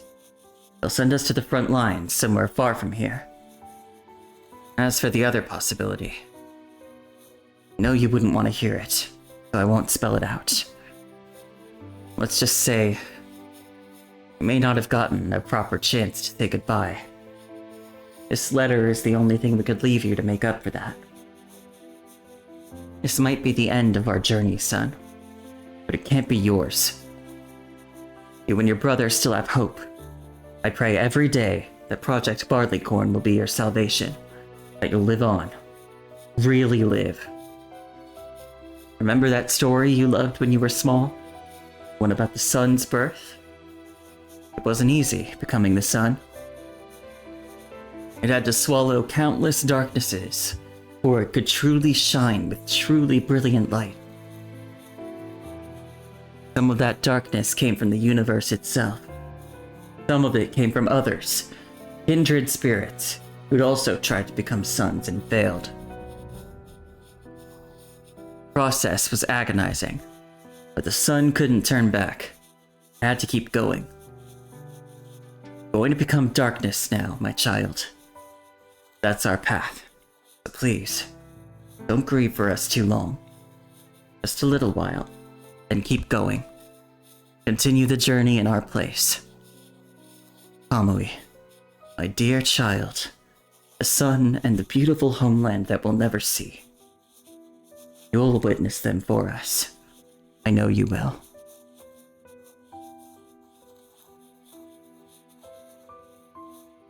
Of course, Kamui. You must know that our expectations for you go so much further than this. You carry more than just your own destiny now. The future of Izette is on your shoulders. You and Dazale must become that sun. Both of you. No other way forward. There is no other way. Otherwise, everything we sacrificed would all be meaningless. You won't let us down, will you, Kamui? Promised you'd always be our pride and joy. We've signed agreements to voluntarily donate our bodies for research. If something happens to us, world government will use the data to advance construct tech. The essence we've left with the letter is what we fought to secure for you. Our gene enhancement wasn't fully mature, so we couldn't extract much. I hope it'll still be somewhat helpful for you. If you need it, go ahead and absorb it. Consider it our way of staying by your side. Odile and Eurytes. Mom. Dad. Kamui carefully restrains his grip, afraid he might completely crumple the letter if he holds it too tightly. Luke, could you connect to me again? I'm going to absorb this refined essence. Odile and Eurytes always knew Kamui's heart. It would make no difference if he were still that human child, or a construct piecing himself back together. The choice would be the same. To face danger without flinching. To become the sun. Ready when you are. When your mind recovers, I'll keep you safe. Kamui hesitates no longer. This time, he casts aside every doubt, impatience even flickering in his eyes. How many people survived? How many are waiting for him to save them? If he's too slow, will history repeat? Will he fail to rescue those he can't bear to lose, just like before? The thought burns. He won't let it happen again.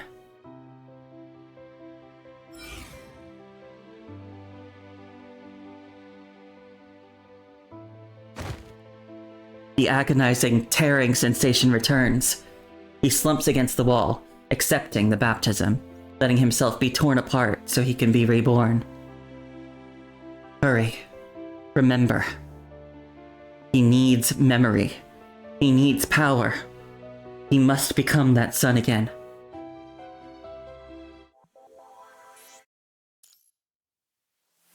Alright. Oh, more people. Or it was just his parents.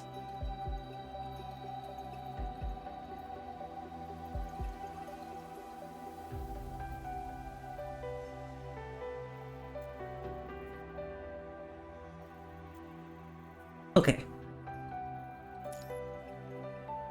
Lowly as ants. A swarm of worker bees and ants.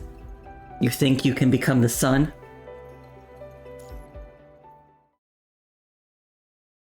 Golden Sun Training Grounds, Izette. A group of children, barely into their early teens, were confined to the empty training ground. Their military uniforms hung loose, sizes too large, sleeves and pant legs rolled in makeshift adjustments. Izette had rescued them from the battlefield with no time to source proper fits. Adult uniforms, hastily altered, had been their only option. Silence reigned where laughter should have been. The teenagers stood motionless, drained of the energy their ages promised. Only the punishing virus monitor nearby explained the true nature of their training. Can't give up yet. This is the last day of this cycle. We just gotta power through, and then we're one step closer to being the strongest warriors out there.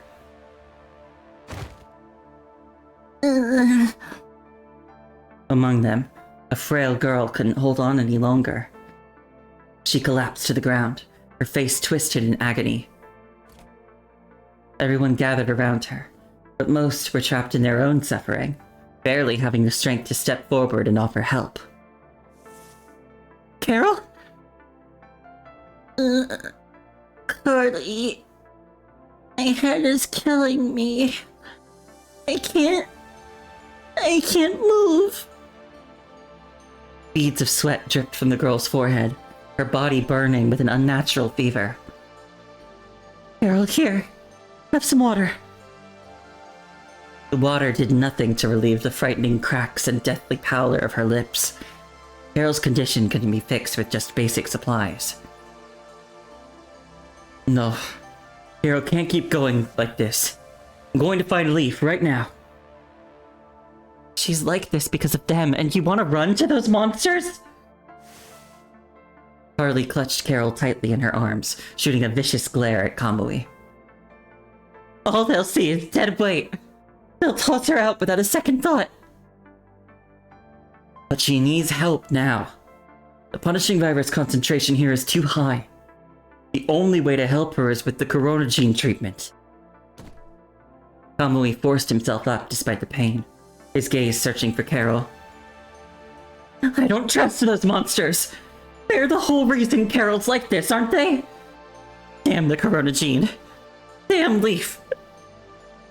Ever since they took over Izette, they've been putting us through this hell. Stamina drills here, combat training there. All to juice up our stupid Corona gene so we can resist the punishing virus better. And they keep cutting our supplies. That's why Carol got sick in the first place. They don't care if we live or die. Handing Carol over to them is just killing her ourselves. Sis. Carol, hey, how are you feeling? Water, here. You want more water? My head hurts so bad. Carly. Frail girl let out broken moans, sobbing without control. Am I gonna die? No, you're not. Don't say that. I'm right here. I won't let anything happen to you, I swear. Carly, we really should get Carol to... And how am I supposed to trust them, huh? A hysterical roar tore from Carly. No fighting. Katreyev noticed Carly's outburst and moved to position himself protectively in front of Kamui. As you yourself pointed out, Carly, everyone is here because they signed up for Project Barleycorn. Everyone chose to take the Corona gene. Azael flashed his trademark smile, though his words carried no warmth at all.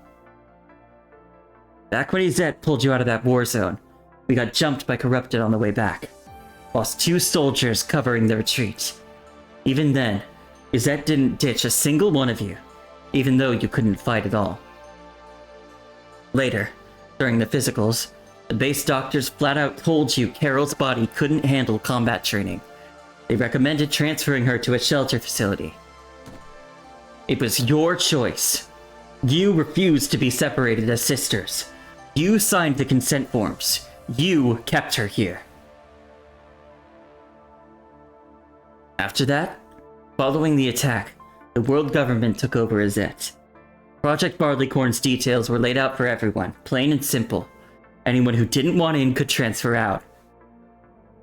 Fine. Yeah, we signed up. But the supplies they promised in that agreement, they never show up on time. Not once. More training, less stuff, every single time. How am I supposed to trust Leaf? Then you can just stop. Walk out of Izette. No one's chaining you here. You're not the only one going without. Kamui's been splitting his own supplies with you. Most of them, actually. He didn't want you to know. Sail? Still want to play the secret hero? How long are you going to keep up the silent martyr act, huh? Azael raised his voice, ensuring no one missed a single word. These people had made their own choice. They'd volunteered to stay, to grow stronger, to survive. But when the training grew harsh, when the punishing virus immunity exercises brought real pain, they'd looked for someone to blame, and they'd chosen Kamui and the other 2. But what wrong had Kamui done to deserve such accusations? Words failed Carly. She could only stare blankly at Carol cradled in her arms, tears slipping down her cheeks one after another. Carly, don't cry. It doesn't hurt now. Really. I'm sorry, Kamui. I know none of this is your fault. Carol's She's so sick. And I don't know what to do anymore. I'm sorry. I'm so sorry. Carol struggled to swallow her groans of pain. She wanted to raise her hand, wipe away her sister's tears, but she couldn't. There was no strength left in her body to support her. No strength left to do anything more for her sister, for them both. Izette saved your lives, gave you food, a chance to get stronger. And this is how you... Zale, that's enough. A trace of reluctance showed in Azale's expression, but he followed Kamui's gesture. He turned from the sisters without a second glance and returned to Cattreya's side. Hey, it's okay. Don't beat yourselves up. We get it. We were just scared for Carol. Here, take this. It might help her. Kamui pressed a small vial into Carly's palm, its contents glowing faintly from within. She lifted her tear-streaked face, eyes going wide in disbelief. How do you have solar essence? Kamui! The gentle smile vanished. Azale cast aside the kindly facade he had so carefully cultivated and seized Kamui by the shoulders with urgent force. You have any idea what you just did? That solar essence was special ordered through Leaf's own channels for you, to manage the Corona Gene side effects from your overtraining. Yeah, I know. But it's cool. Don't freak out about it. I'll just, I don't know, request some extra training sessions. Make up for it. Even your stupid kindness has to have limits. They check those reserves every single day. What do you think happens when they find it missing? I couldn't just stand there and watch Carol die, Azale. This is our responsibility. They chose to stay. They're part of Azette now. That makes them family. And I will never turn my back on family. Never. You think I won't knock some sense right into that thick skull of yours? Azale's hand tightened into a fist. Humbly, Azale. No fighting. Catcher, let go of me! You keep getting in my way and I'll beat you up too! Azale, can't beat me. Won't let go. Even if you could, still won't let go. Three remained locked in a standoff, with neither Azale nor Kamui willing to back down. Enough. All of you, just... We're not taking it. Carly spoke at last, her voice drained and weary. I know you mean well, Kamui. You're a good guy. But if we take this...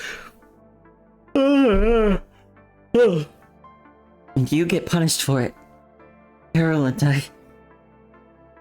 We couldn't live with that. You said it yourself. We're family, right?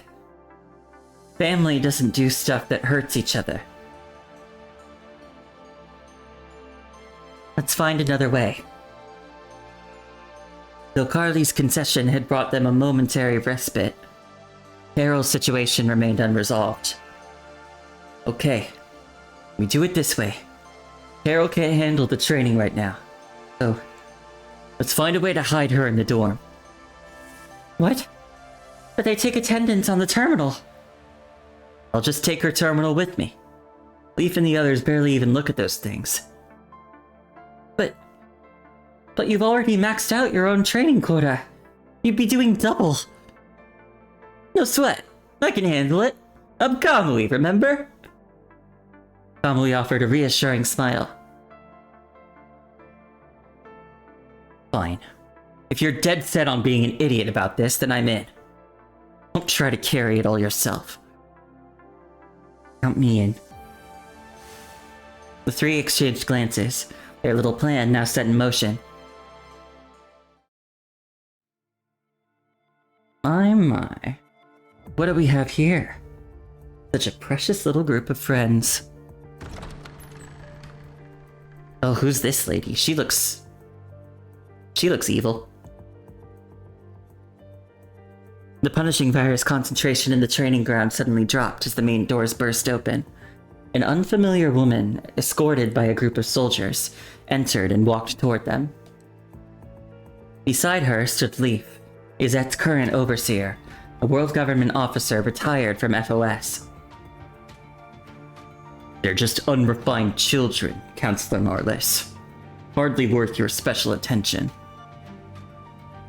Leaf's gaze cut to Kamui and the other two, hard and urgent.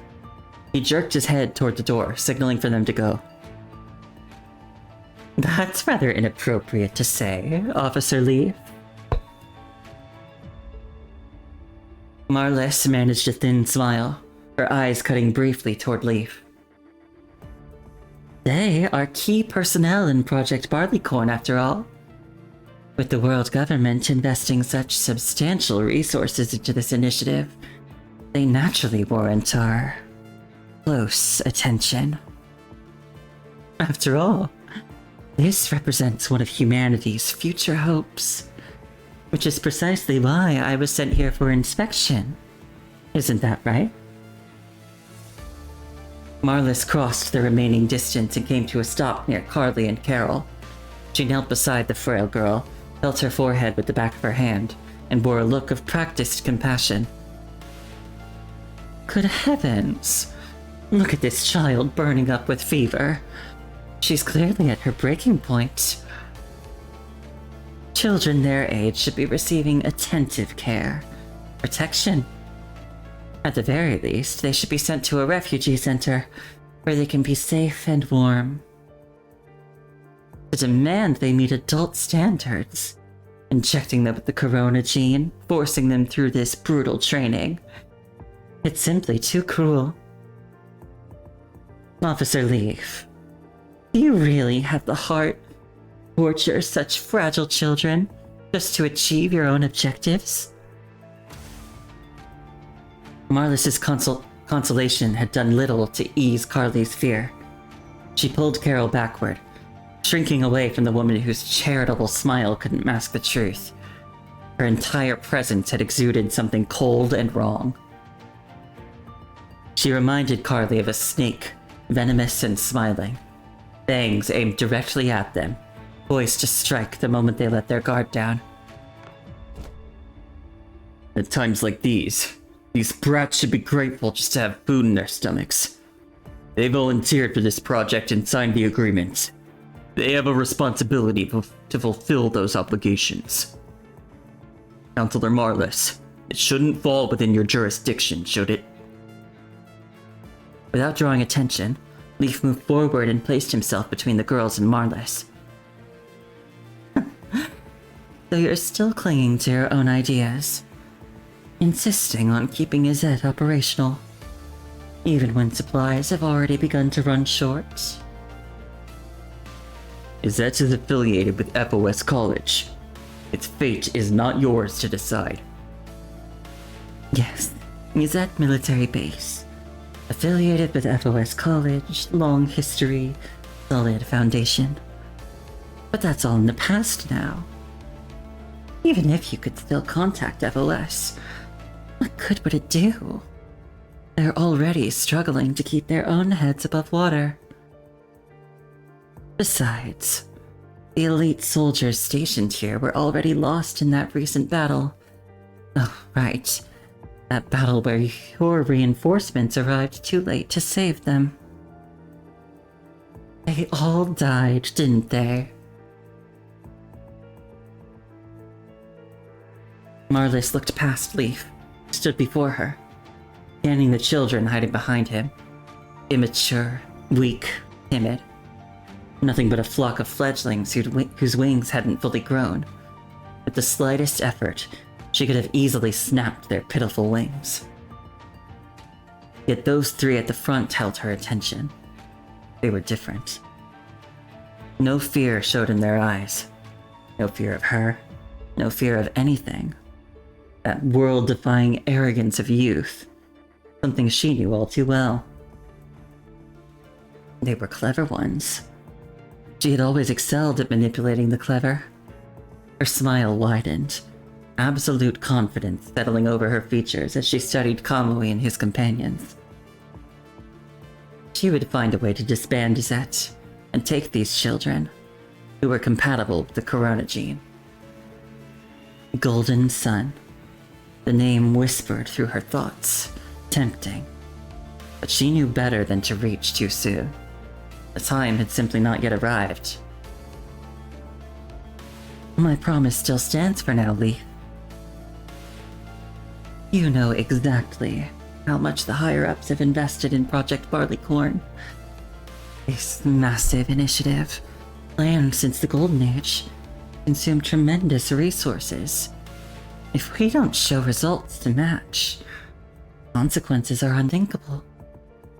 I'm sure you can envision the outcome awaiting everyone here. Her voice faded into a suggestive silence. She pressed a single finger gently against Leaf's shoulder. Why bring suffering upon yourself by stubbornly heading down a dead-end road? If you voluntarily request to disband Izette now, you still have other options. Don't worry. I'll find a better, more comfortable place for you and the children. I promise, this is far more sensible and worthwhile than gambling your lives and futures on a losing bet. No! No matter what, we will never disband Izette. Even if we fail, even if we die fighting, our only home is right here. Without any evidence or proof, even the world government has no justification to disband Izette, legally or otherwise. Yeah, not disbanding. With obvious curiosity, Marla studied the three children standing before her. Look at that. Such devoted, loyal children. I understand. Izette has always been your home. The bonds between you run far deeper than those in ordinary military units. Don't worry. I'll make sure you're all settled together. No! Silence! You don't get to speak here. Leaf harshly cut off Kamui's attempt to continue arguing, shooting him a fierce glare that clearly ordered him to shut up. Get back to your posts. Today's training isn't over yet. Leaf didn't give the three another opportunity to speak. He deliberately redirected Marlis's attention, reclaiming his place as her conversation partner. Counselor Marlis, I understand your intentions are good. After watching all the children leave in a jostling crowd, Leaf furrowed his brow and turned to face Marlis. I'll consider your suggestion. These things take time. I know you wield considerable influence in the world government. You've seen for yourself how these children simply can't handle this kind of training regimen. If you could put in a word with the higher-ups to reduce our mandatory training quotas, or help expedite our stalled supply requisitions, everyone at Izette would be truly grateful to you. When Leaf refused her with such careful politeness, Marlis stopped pretending. The smile she had worn for the children disappeared, and something colder emerged in its place. Leaf, are you sure you want to refuse me? To think that the once fervent weapon of war now hides away in this wretched place, playing make-believe with children. Who would ever believe it? Your ambition, your pursuit of glory and prestige, has one mere accident truly burned away all your dignity? That has nothing to do with this, Marlis. What matters is that I'm still in charge of Izette for now. You're unwilling to help on our terms. I suggest you return to the world government and find another solution. A coward content to be nothing more than a drowning dog.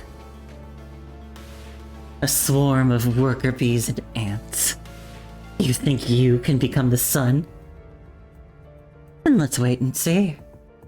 After you've burned yourself to ashes, we'll find out just how many precious seconds you can manage to illuminate this dark world. Marlis continued on her way, the inspection mission from the world government reclaiming her focus. Leaf waited until she was gone, then released the breath he hadn't realized he'd been holding.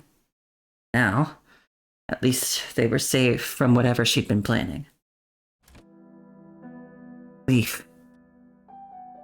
Like a ghost, calmly emerged from behind the door. Azael and Katreev followed, stepping forward into view.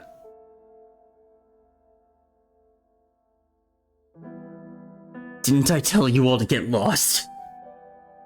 We weren't trying to eavesdrop, we just... Fine. What is it? Carol's really sick. We want to split up her training assignments between us. Kamui stood there with his hands behind his back, the picture of obedience. You trying to kill yourself? Your training load is already more than double what the others do. You want to take on her portion too? I'm with him. I'll help too. And me too. With a soft creak, the door swung open, and another young boy poked his head inside. Before long, others followed, one by one, emerging from outside. That's right. We'll split Carol's training load between us. Take care of any tasks she has for now. Let Carol get better first. Their enthusiastic chorus swelled as they took their stand, defending Carol with their first courageous act. Leaf, however, found the endless chattering of the young ones insufferable. Quiet! You've all got way too much energy, haven't you? I see you're all too distracted for training today. Fine. Get back to the quarters. You're confined. Think about what you've done. As punishment, no staff will bring you food today. Need anything, you'll get it yourselves from the appropriate storage areas. And since Carol started this whole thing, her confinement will be longer than yours. 1 week to start with. That'll stop you brats from using her as an excuse to talk back to me and slack off during training. Leaf's voice cut through the noise. For a moment, there was nothing but silence. Then his orders registered, and the whispers crept back in. Wait, what's going on? Why are we suddenly confined to quarters? You dense? Didn't you catch the important part? Get whatever you need for yourselves. That's code for you can move around freely, you idiot. Oh, then I could just grab as many candy as I want? Total snack liberation? Irresponsible idiot. The point is we can get medicine and nutrients for Carol while she's sick. Enough noise! You don't clear out right now, none of you are leaving. You'll all stay for extra training. Hearing this, everyone quickly slipped away from the training room, leaving Leaf alone in the center. He tried to untangle Marlis' true purpose, but the threads wouldn't come loose. The world government needed Project Barleycorn to succeed. Moving against Yazette before them made no strategic sense, unless... Why are you still here? What, do you actually want to stay for extra training? Catching sight of the three watching him from behind, Leaf raised his voice and dismissed them. Katreev moved first, snatching Kamui and Azael by the hands and fleeing. He was a boy of few words, but he wasn't dull. Only a fool would pass up rest in favor of meaningless extra work. Thanks a bunch, Leaf! You're the best! Kamui's shout reverberated through the empty training hall, his thanks bouncing off the walls again and again. Leaf scratched his head, irritation flickering across his face as the echoes refused to die. That Kamui kid is the worst of them all. Always saying such embarrassing things without a shred of shame.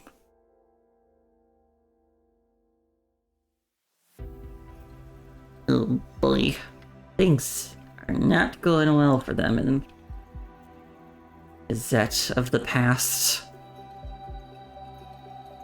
Still haven't gotten to the part where Kamui gets terribly wounded and,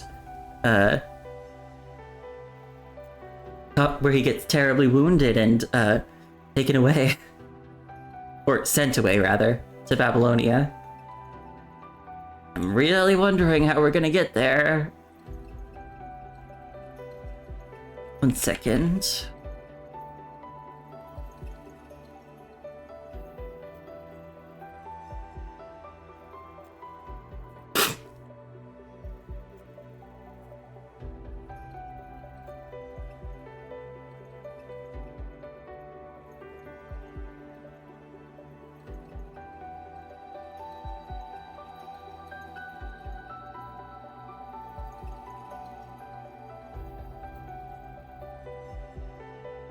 Okay.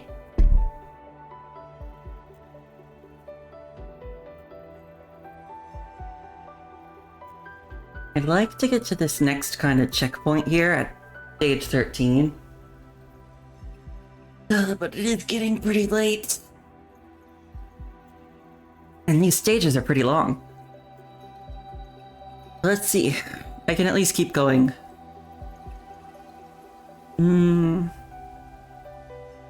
Oh. You know what? I have an idea. I am going to take a quick break and get a snack. And maybe go to the bathroom real quick. And that'll get me a little bit more energized. Okay, I'm gonna be right back, everybody.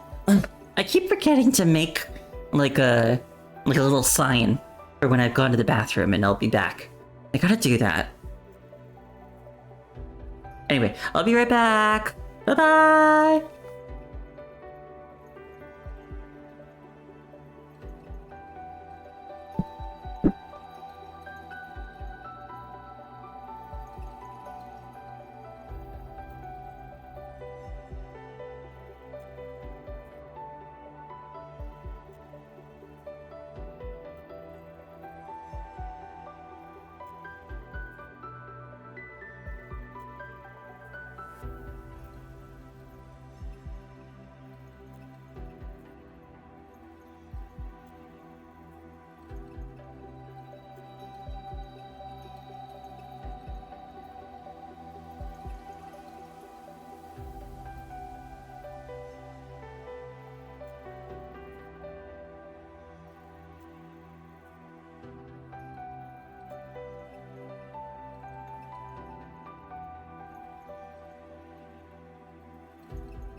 Hello? Hello again. I went to the bathroom and my parents got me some cinnamon donut holes, so I had a couple of them. I love them, they're so good.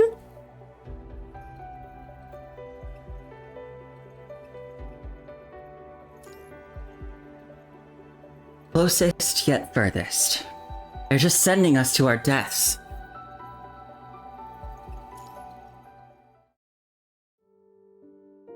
Dormitory, Izette. If you ask me, Carol's fever should be treated with a hot compress. Every time I had a fever growing up, my parents cured me exactly this way. Already said cold compress. Cold compress.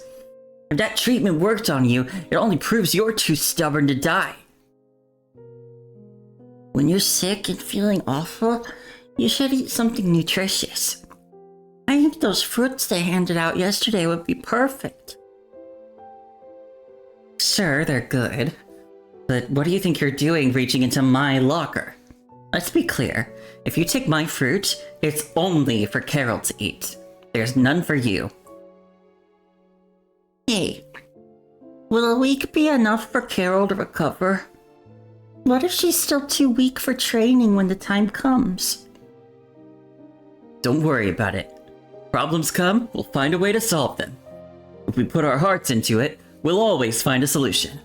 Believe in ourselves. Right now, let's focus on taking good care of Carol.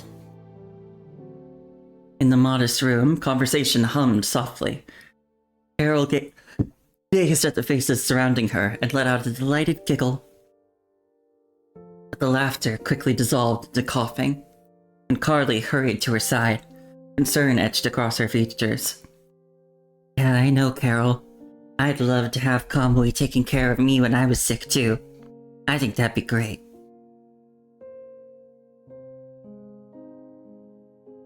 He'd probably be really good at making you feel better. And maybe annoy you a little bit. But he'd be so nice that you just couldn't get mad at him. Carol, what's happening? Are you okay? She patted Carol's back gently. In an instant, the room fell silent as everyone closed their mouths and watched Carol with worried eyes. I'm fine, Carly. A few more coughs, then she accepted the water offered to her. After a sip, she was finally herself again. I really like hearing everyone gathered around talking like this. When I was little and got sick, you and Mom and Dad would keep me company the same way. Back then, Phil would tell me so many stories and jokes to cheer me up. As I listened, I'd forget about being sick, and in all the happy laughter, I'd fall asleep without even realizing it. That kind of reminds me, even though I'm an adult, when I, just the day that I got my most recent surgery, I was feeling horrible for like a few hours. I was so uncomfortable, and I just wanted to go to bed, but I could not like get comfortable and relax. I just couldn't, and I felt horrible. I spent a long time in my bedroom just like going mad because I just wanted to go to sleep and I couldn't, and I was in so much pain. And then I went downstairs after like a few hours, and and my mom was there, and I told her like, yeah, I couldn't sleep at all. I feel awful. And I tried like going into the basement where it's colder. That was another thing. It was a bit too hot. And I went down, and I was like, Mom, can you rub my head? And she did it, and I swear to God, I passed out in minutes.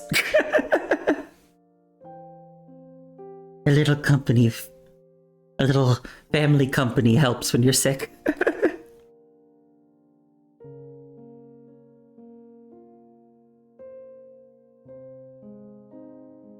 when I woke up, my illness would be gone, and everyone would be smiling happily again.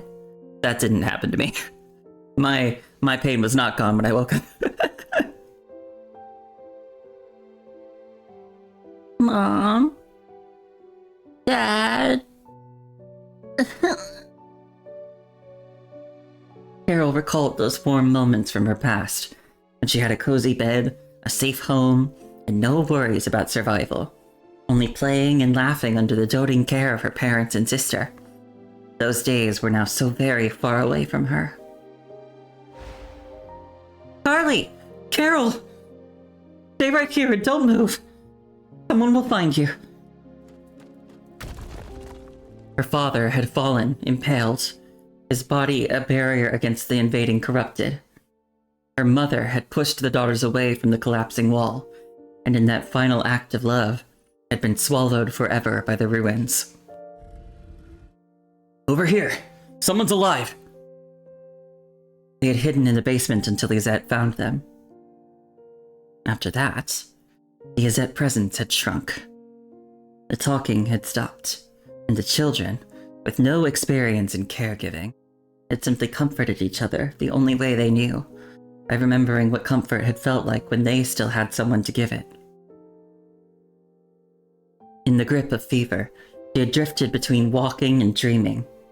Her parents had visited her there, sitting vigil, their expressions alternating between joy and grief, their words a promise. Sorry we're late. We're here now. Let's go home. But then her sister's head had fallen against Carol, heavy with exhaustion, and Carol had jolted awake.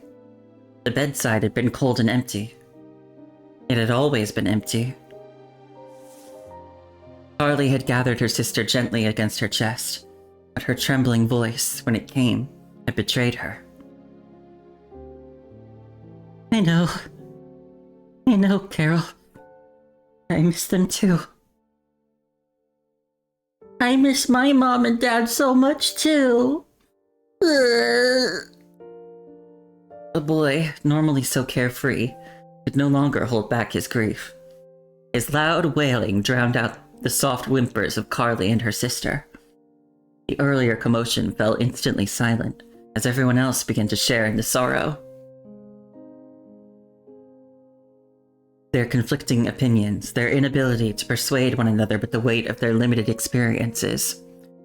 These were proof that they hadn't yet grown up. They should have been carefree children who, even when stumbling and falling, had parents and elders to take their hands, guiding them forward without hesitation or fear. Instead, they had been forced to endure grueling training no child should ever face. They wandered lost between weakness and death, nowhere left to turn. I fell during training yesterday. My arm was bleeding really bad. I used to be so scared of pain, but yesterday, I didn't dare say anything. I just found some medicine and bandaged myself up.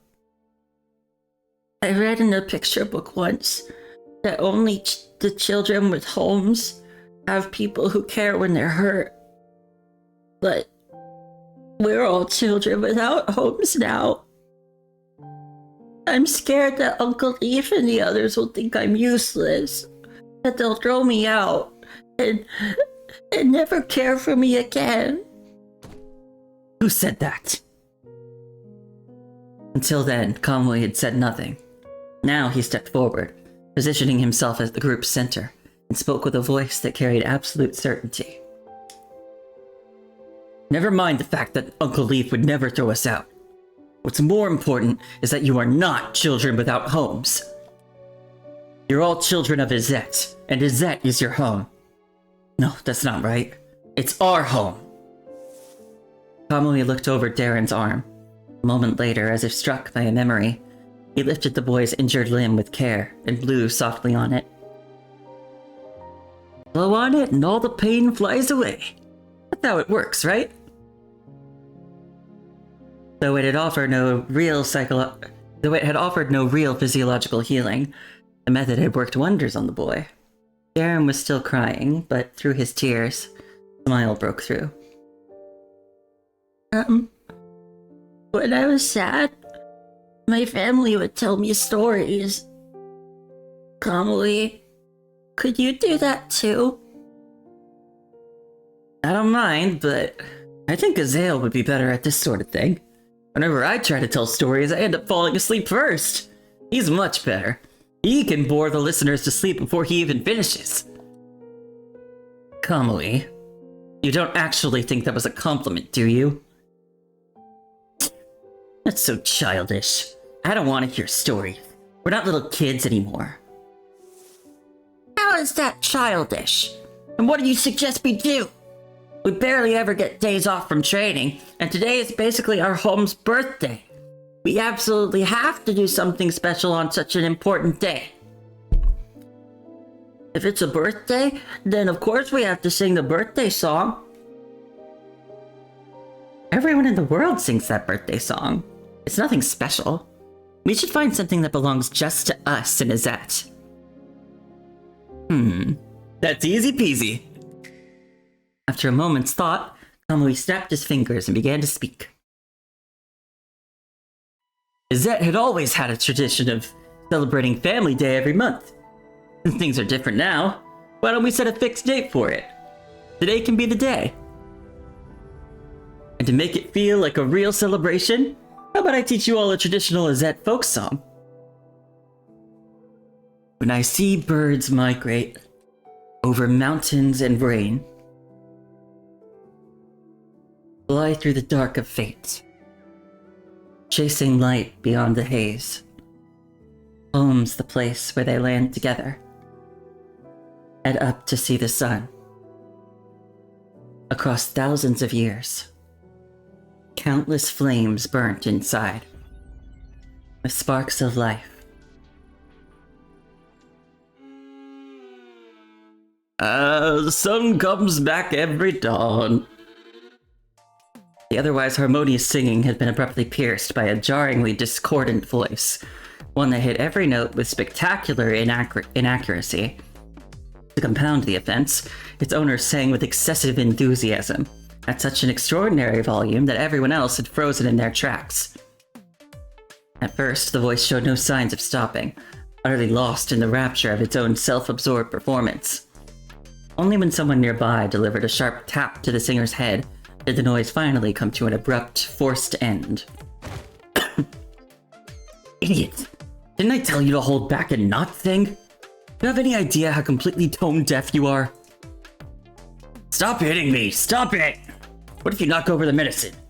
Besides, I thought my singing was pretty good. Conversation was loud enough for the entire dormitory to hear. Carol stirred, propping herself up and leaning forward to glimpse what was happening outside. Uncle Lauren? Is that you? The question drew Lauren out from behind the door. He paused, hesitation written in every line of his body. Then, slowly, he stepped into the room and approached Carol's bed.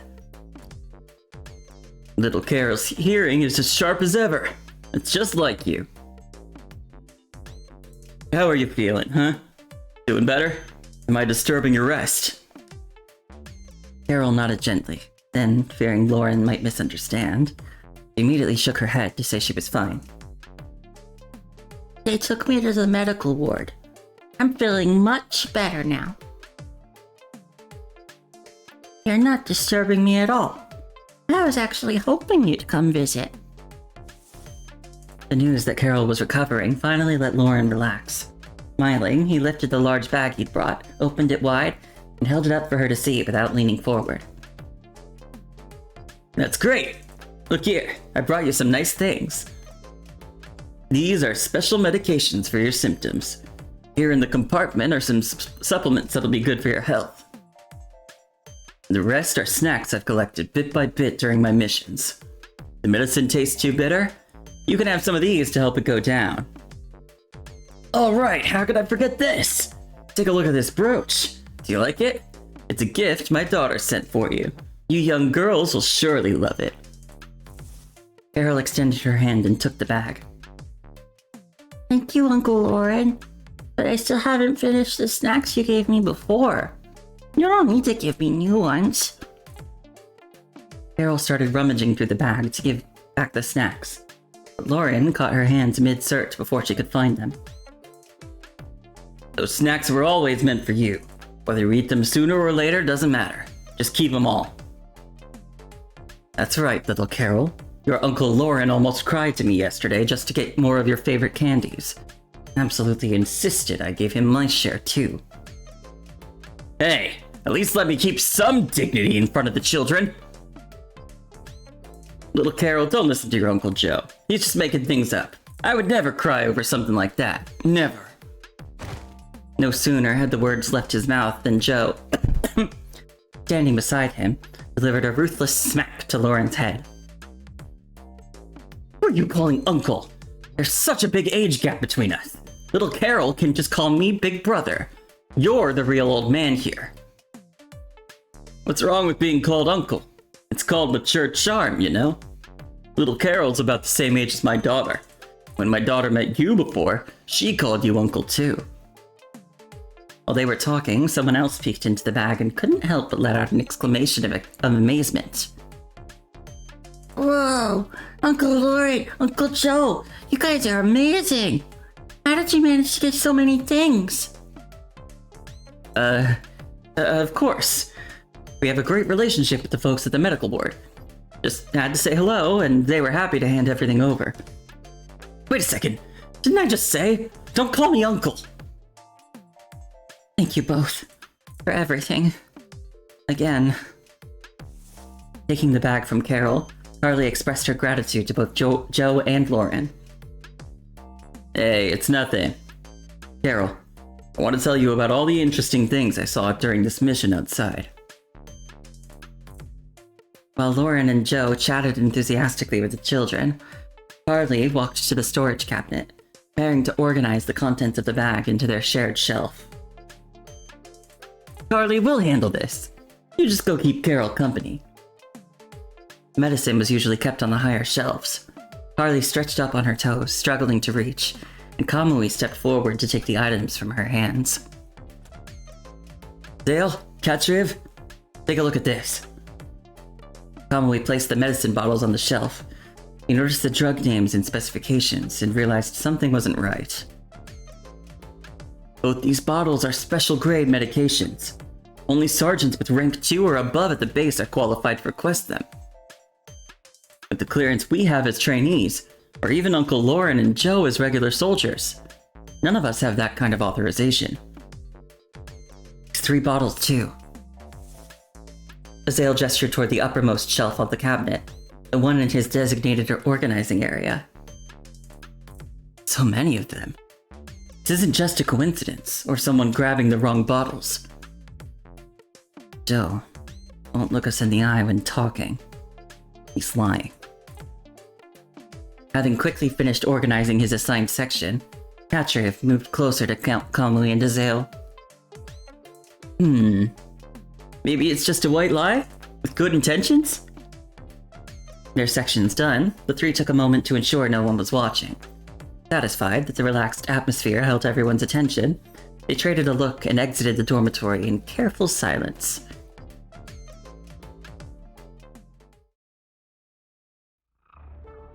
We really need to find who gave these meds. Yeah, I think we should. With all the complicated comings and goings at Azette lately, it's better to be extra careful with stuff like medication. Safety first, you know? There aren't many people who fit these criteria. Shouldn't be too hard to confirm who it was. You decide. I'll follow. Looking for someone, little ones? The 3 of them had been huddled at a corridor corner, deep in discussion, when a woman's voice cut through their scheming. Hello, Counselor Marlis. Frowning, Kamui moved forward, positioning himself to shield both Azale and Katriv, the latter having already turned his face aside. You're Kamui, right? And your brother, Azale, correct? I've reviewed Project Barleycorn's reports. You 2 were standouts among the trainees. My, How could I forget Katchev? I do apologize. You were hiding behind them, so I didn't notice you at first. Of course, you are equally exceptional. Thank you for the compliment. At this hour, shouldn't you be with the others? Wandering off by yourselves? Have you run into some kind of problem? Not at all. We were just discussing whether to do some extra training today. That's all. Marlis clearly didn't buy Azael's explanation. Being cautious is a good thing. It proves you've truly developed the qualities of excellent warriors. No need to worry. I'm really here to help you, you know? I'm the supplier of those special grade medications you've been looking for. Now, do you trust me? How did you know we were looking for someone who supplied the medications? Didn't I just tell you? Little Azael, since I'm the one who brought those medications to you, I naturally know exactly where they went. Those 2 soldiers were also sent by me, you know? I imagine you all get along quite well. Since they trust me, what reason could you possibly have not to do the same? So, do you remember what kinds of medicine you had them bring over? We're not doubting you or anything. We just wanted to check back with them, see if anything got missed. A mysterious smile crossed Marlis's face. You've got me there. I only gave them permission to take the medications. As for what they actually took, I really didn't ask for specifics. If you want to verify with those 2, I certainly don't mind. It's just that the situation was urgent, so I imagine they didn't complete the formal approval process. If more people found out, and a strict investigation followed. You know how it is. Every department in the world government is already overwhelmed. I'm afraid I wouldn't be able to fully protect them if things went south. She tapped her shoe lightly against the floor, pleasure flickering across her face. Kamui and Azael had both looked away. Just as she's predicted, they couldn't gamble with the safety of others. Not over this. As long as she kept a firm grip on the reins that bound them, their fangs could never harm her.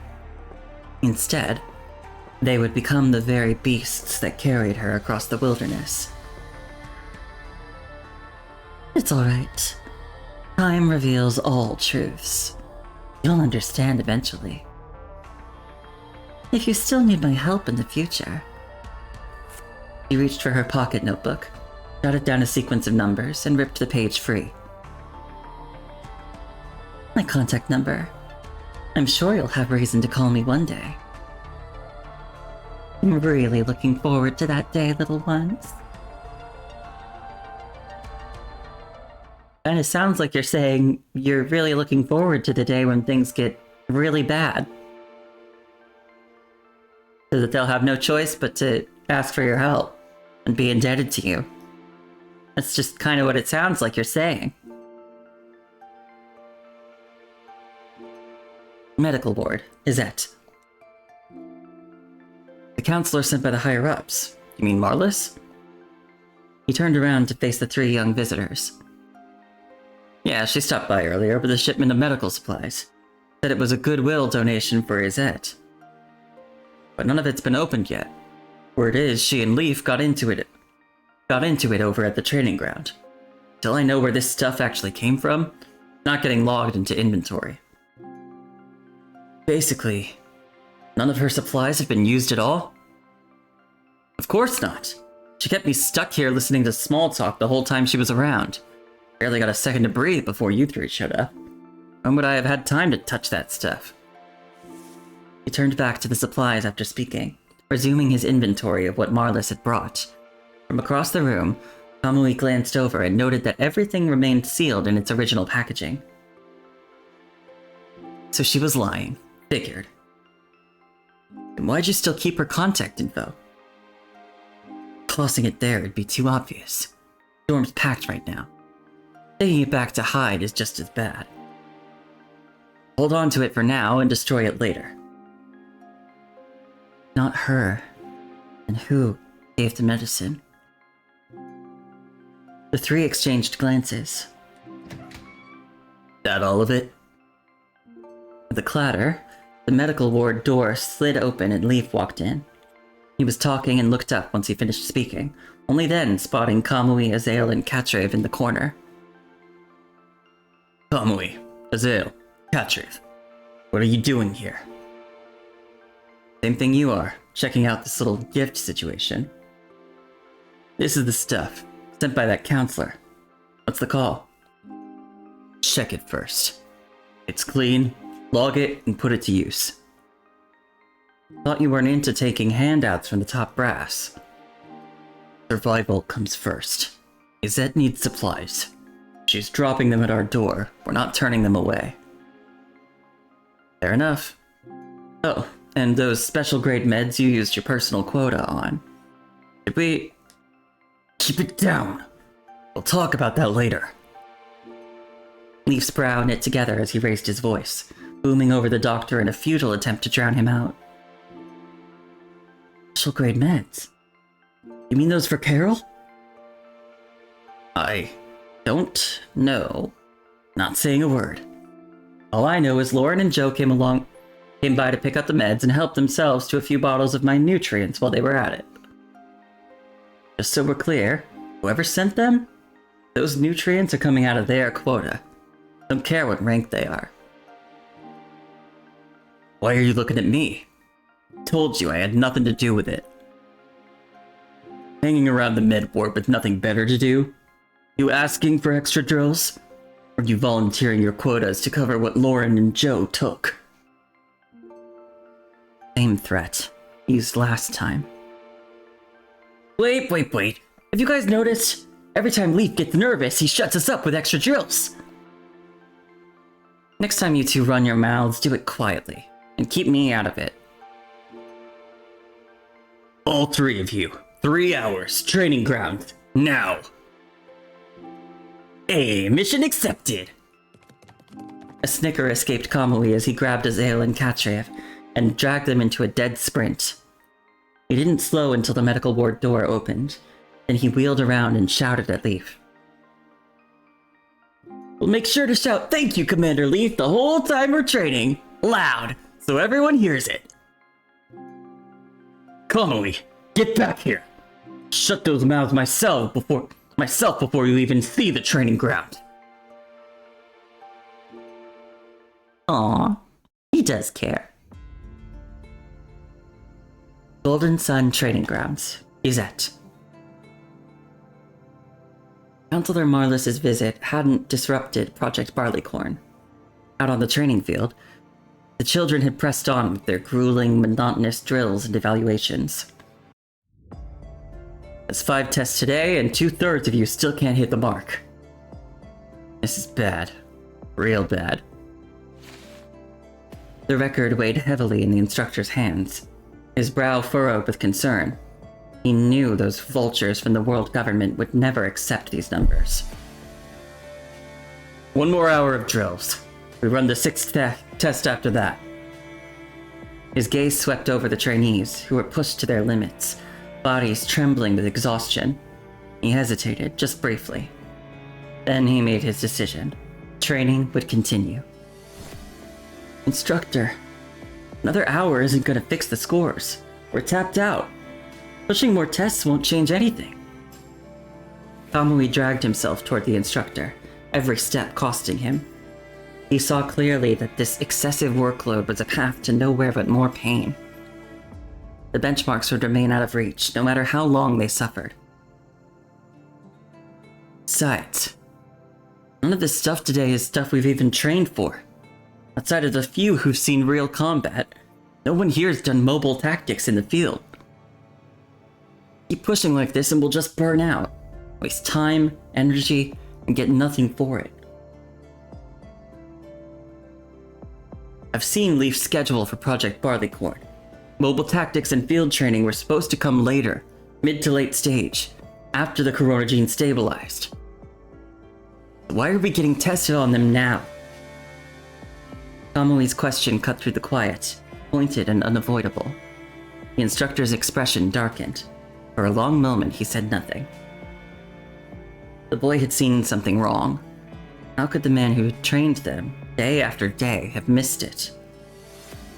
It's just... That's not your call to make. Every move we make follows battlefield logic. You're soldiers. Soldiers follow orders. Do I really need to explain that to you? Back to drills. Anyone who doesn't meet the standard will face the consequences themselves.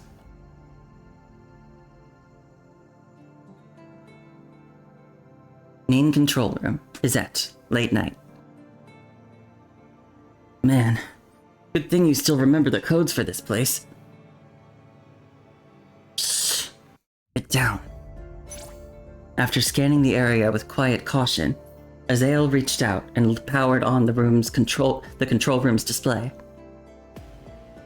Movement systems were reactivated, but Izzet hasn't actually moved anywhere.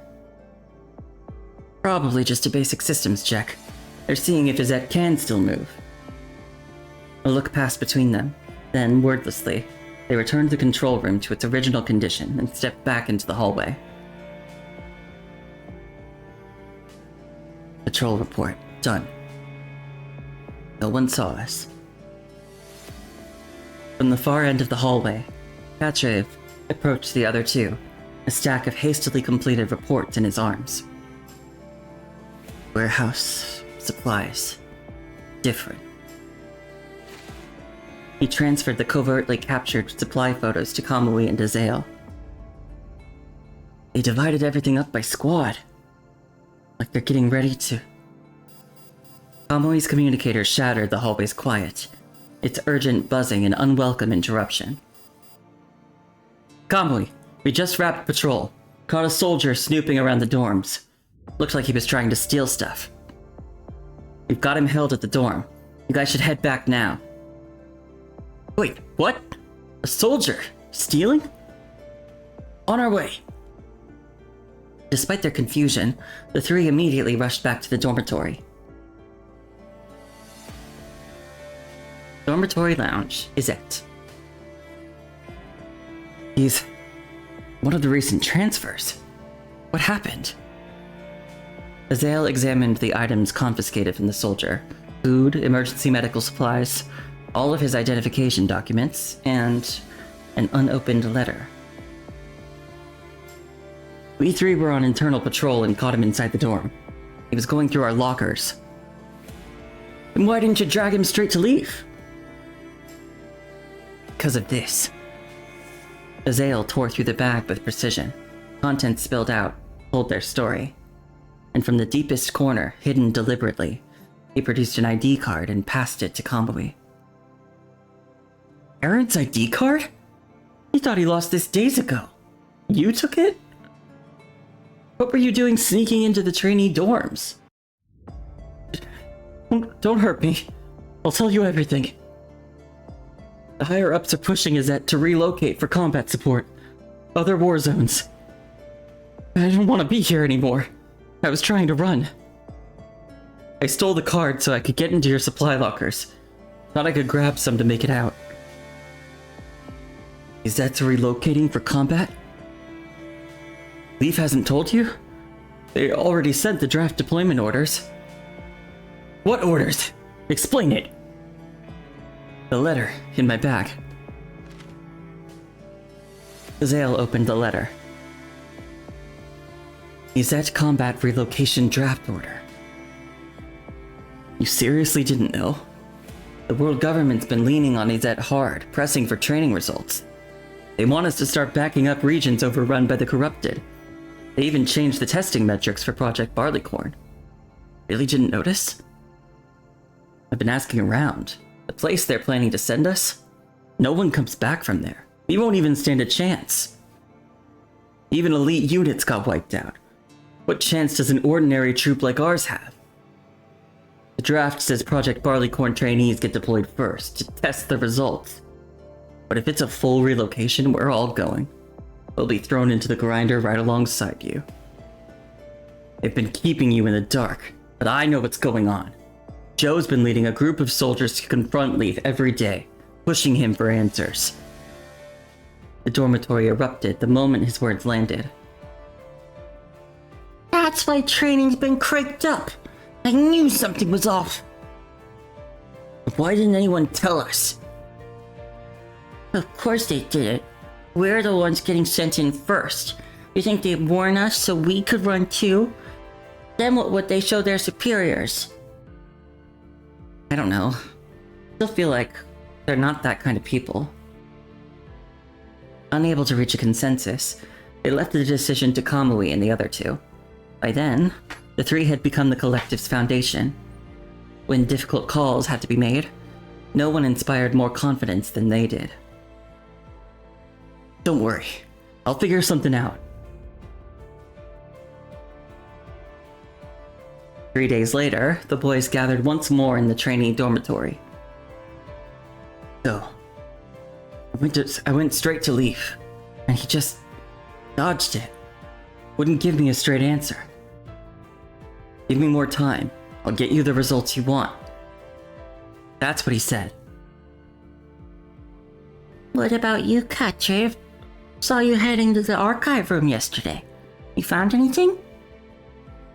Archive room. Password changed.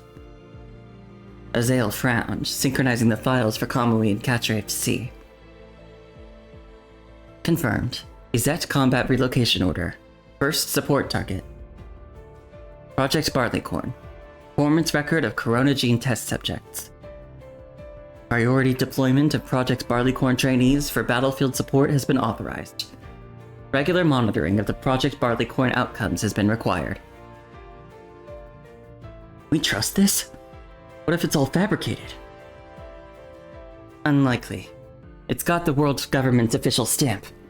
And I've done my own digging around base. It lines up with what I found.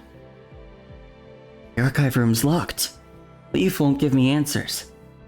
No way he handed these over willingly. Azael? Did you contact Counselor Marlis? I thought you trashed her info. Irrelevant. What matters is, what do we do now? They don't even see us as people. They're just sending us to our deaths. They never believed in Project Barleycorn or the Corona gene in the first place.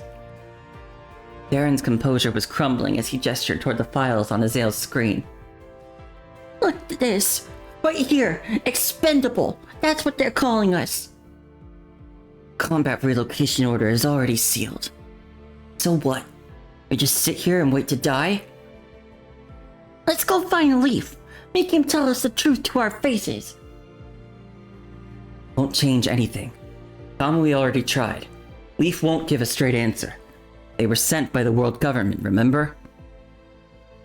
In times of war, the disposal of human lives like refuse had always been commonplace.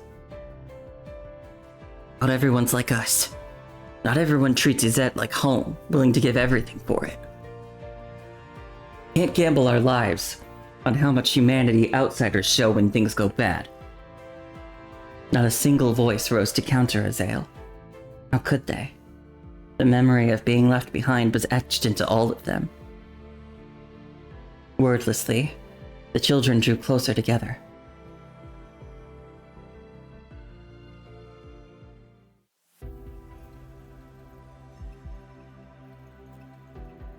I want to see if I can check how much longer these next two are.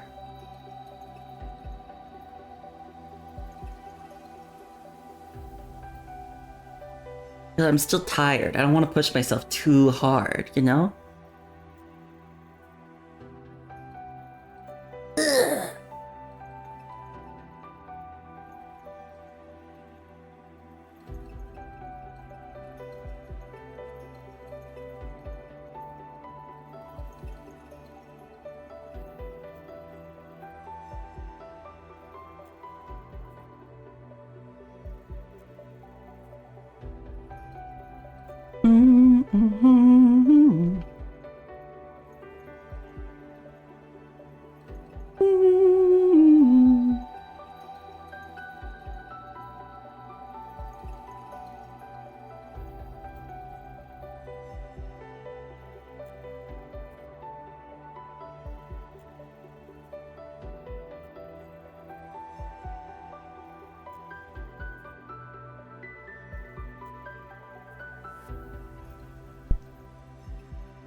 I'm not finding much.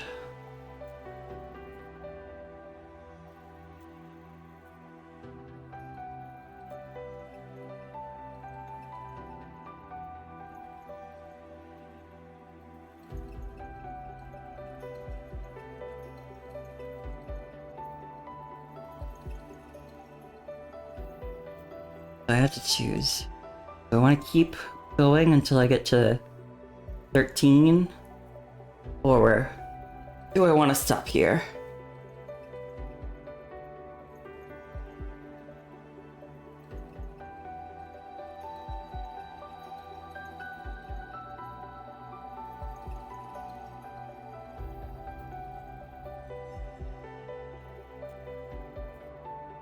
Yeah, I think I'm gonna stop here. I'm getting pretty tired. And I was already tired when I started. I don't want to push myself too hard.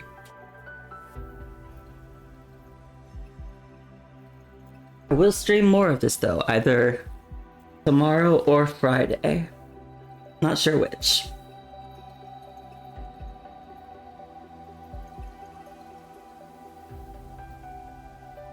Let's see. Anyway, yeah, I think I'm gonna finish up here. I'm getting pretty tired.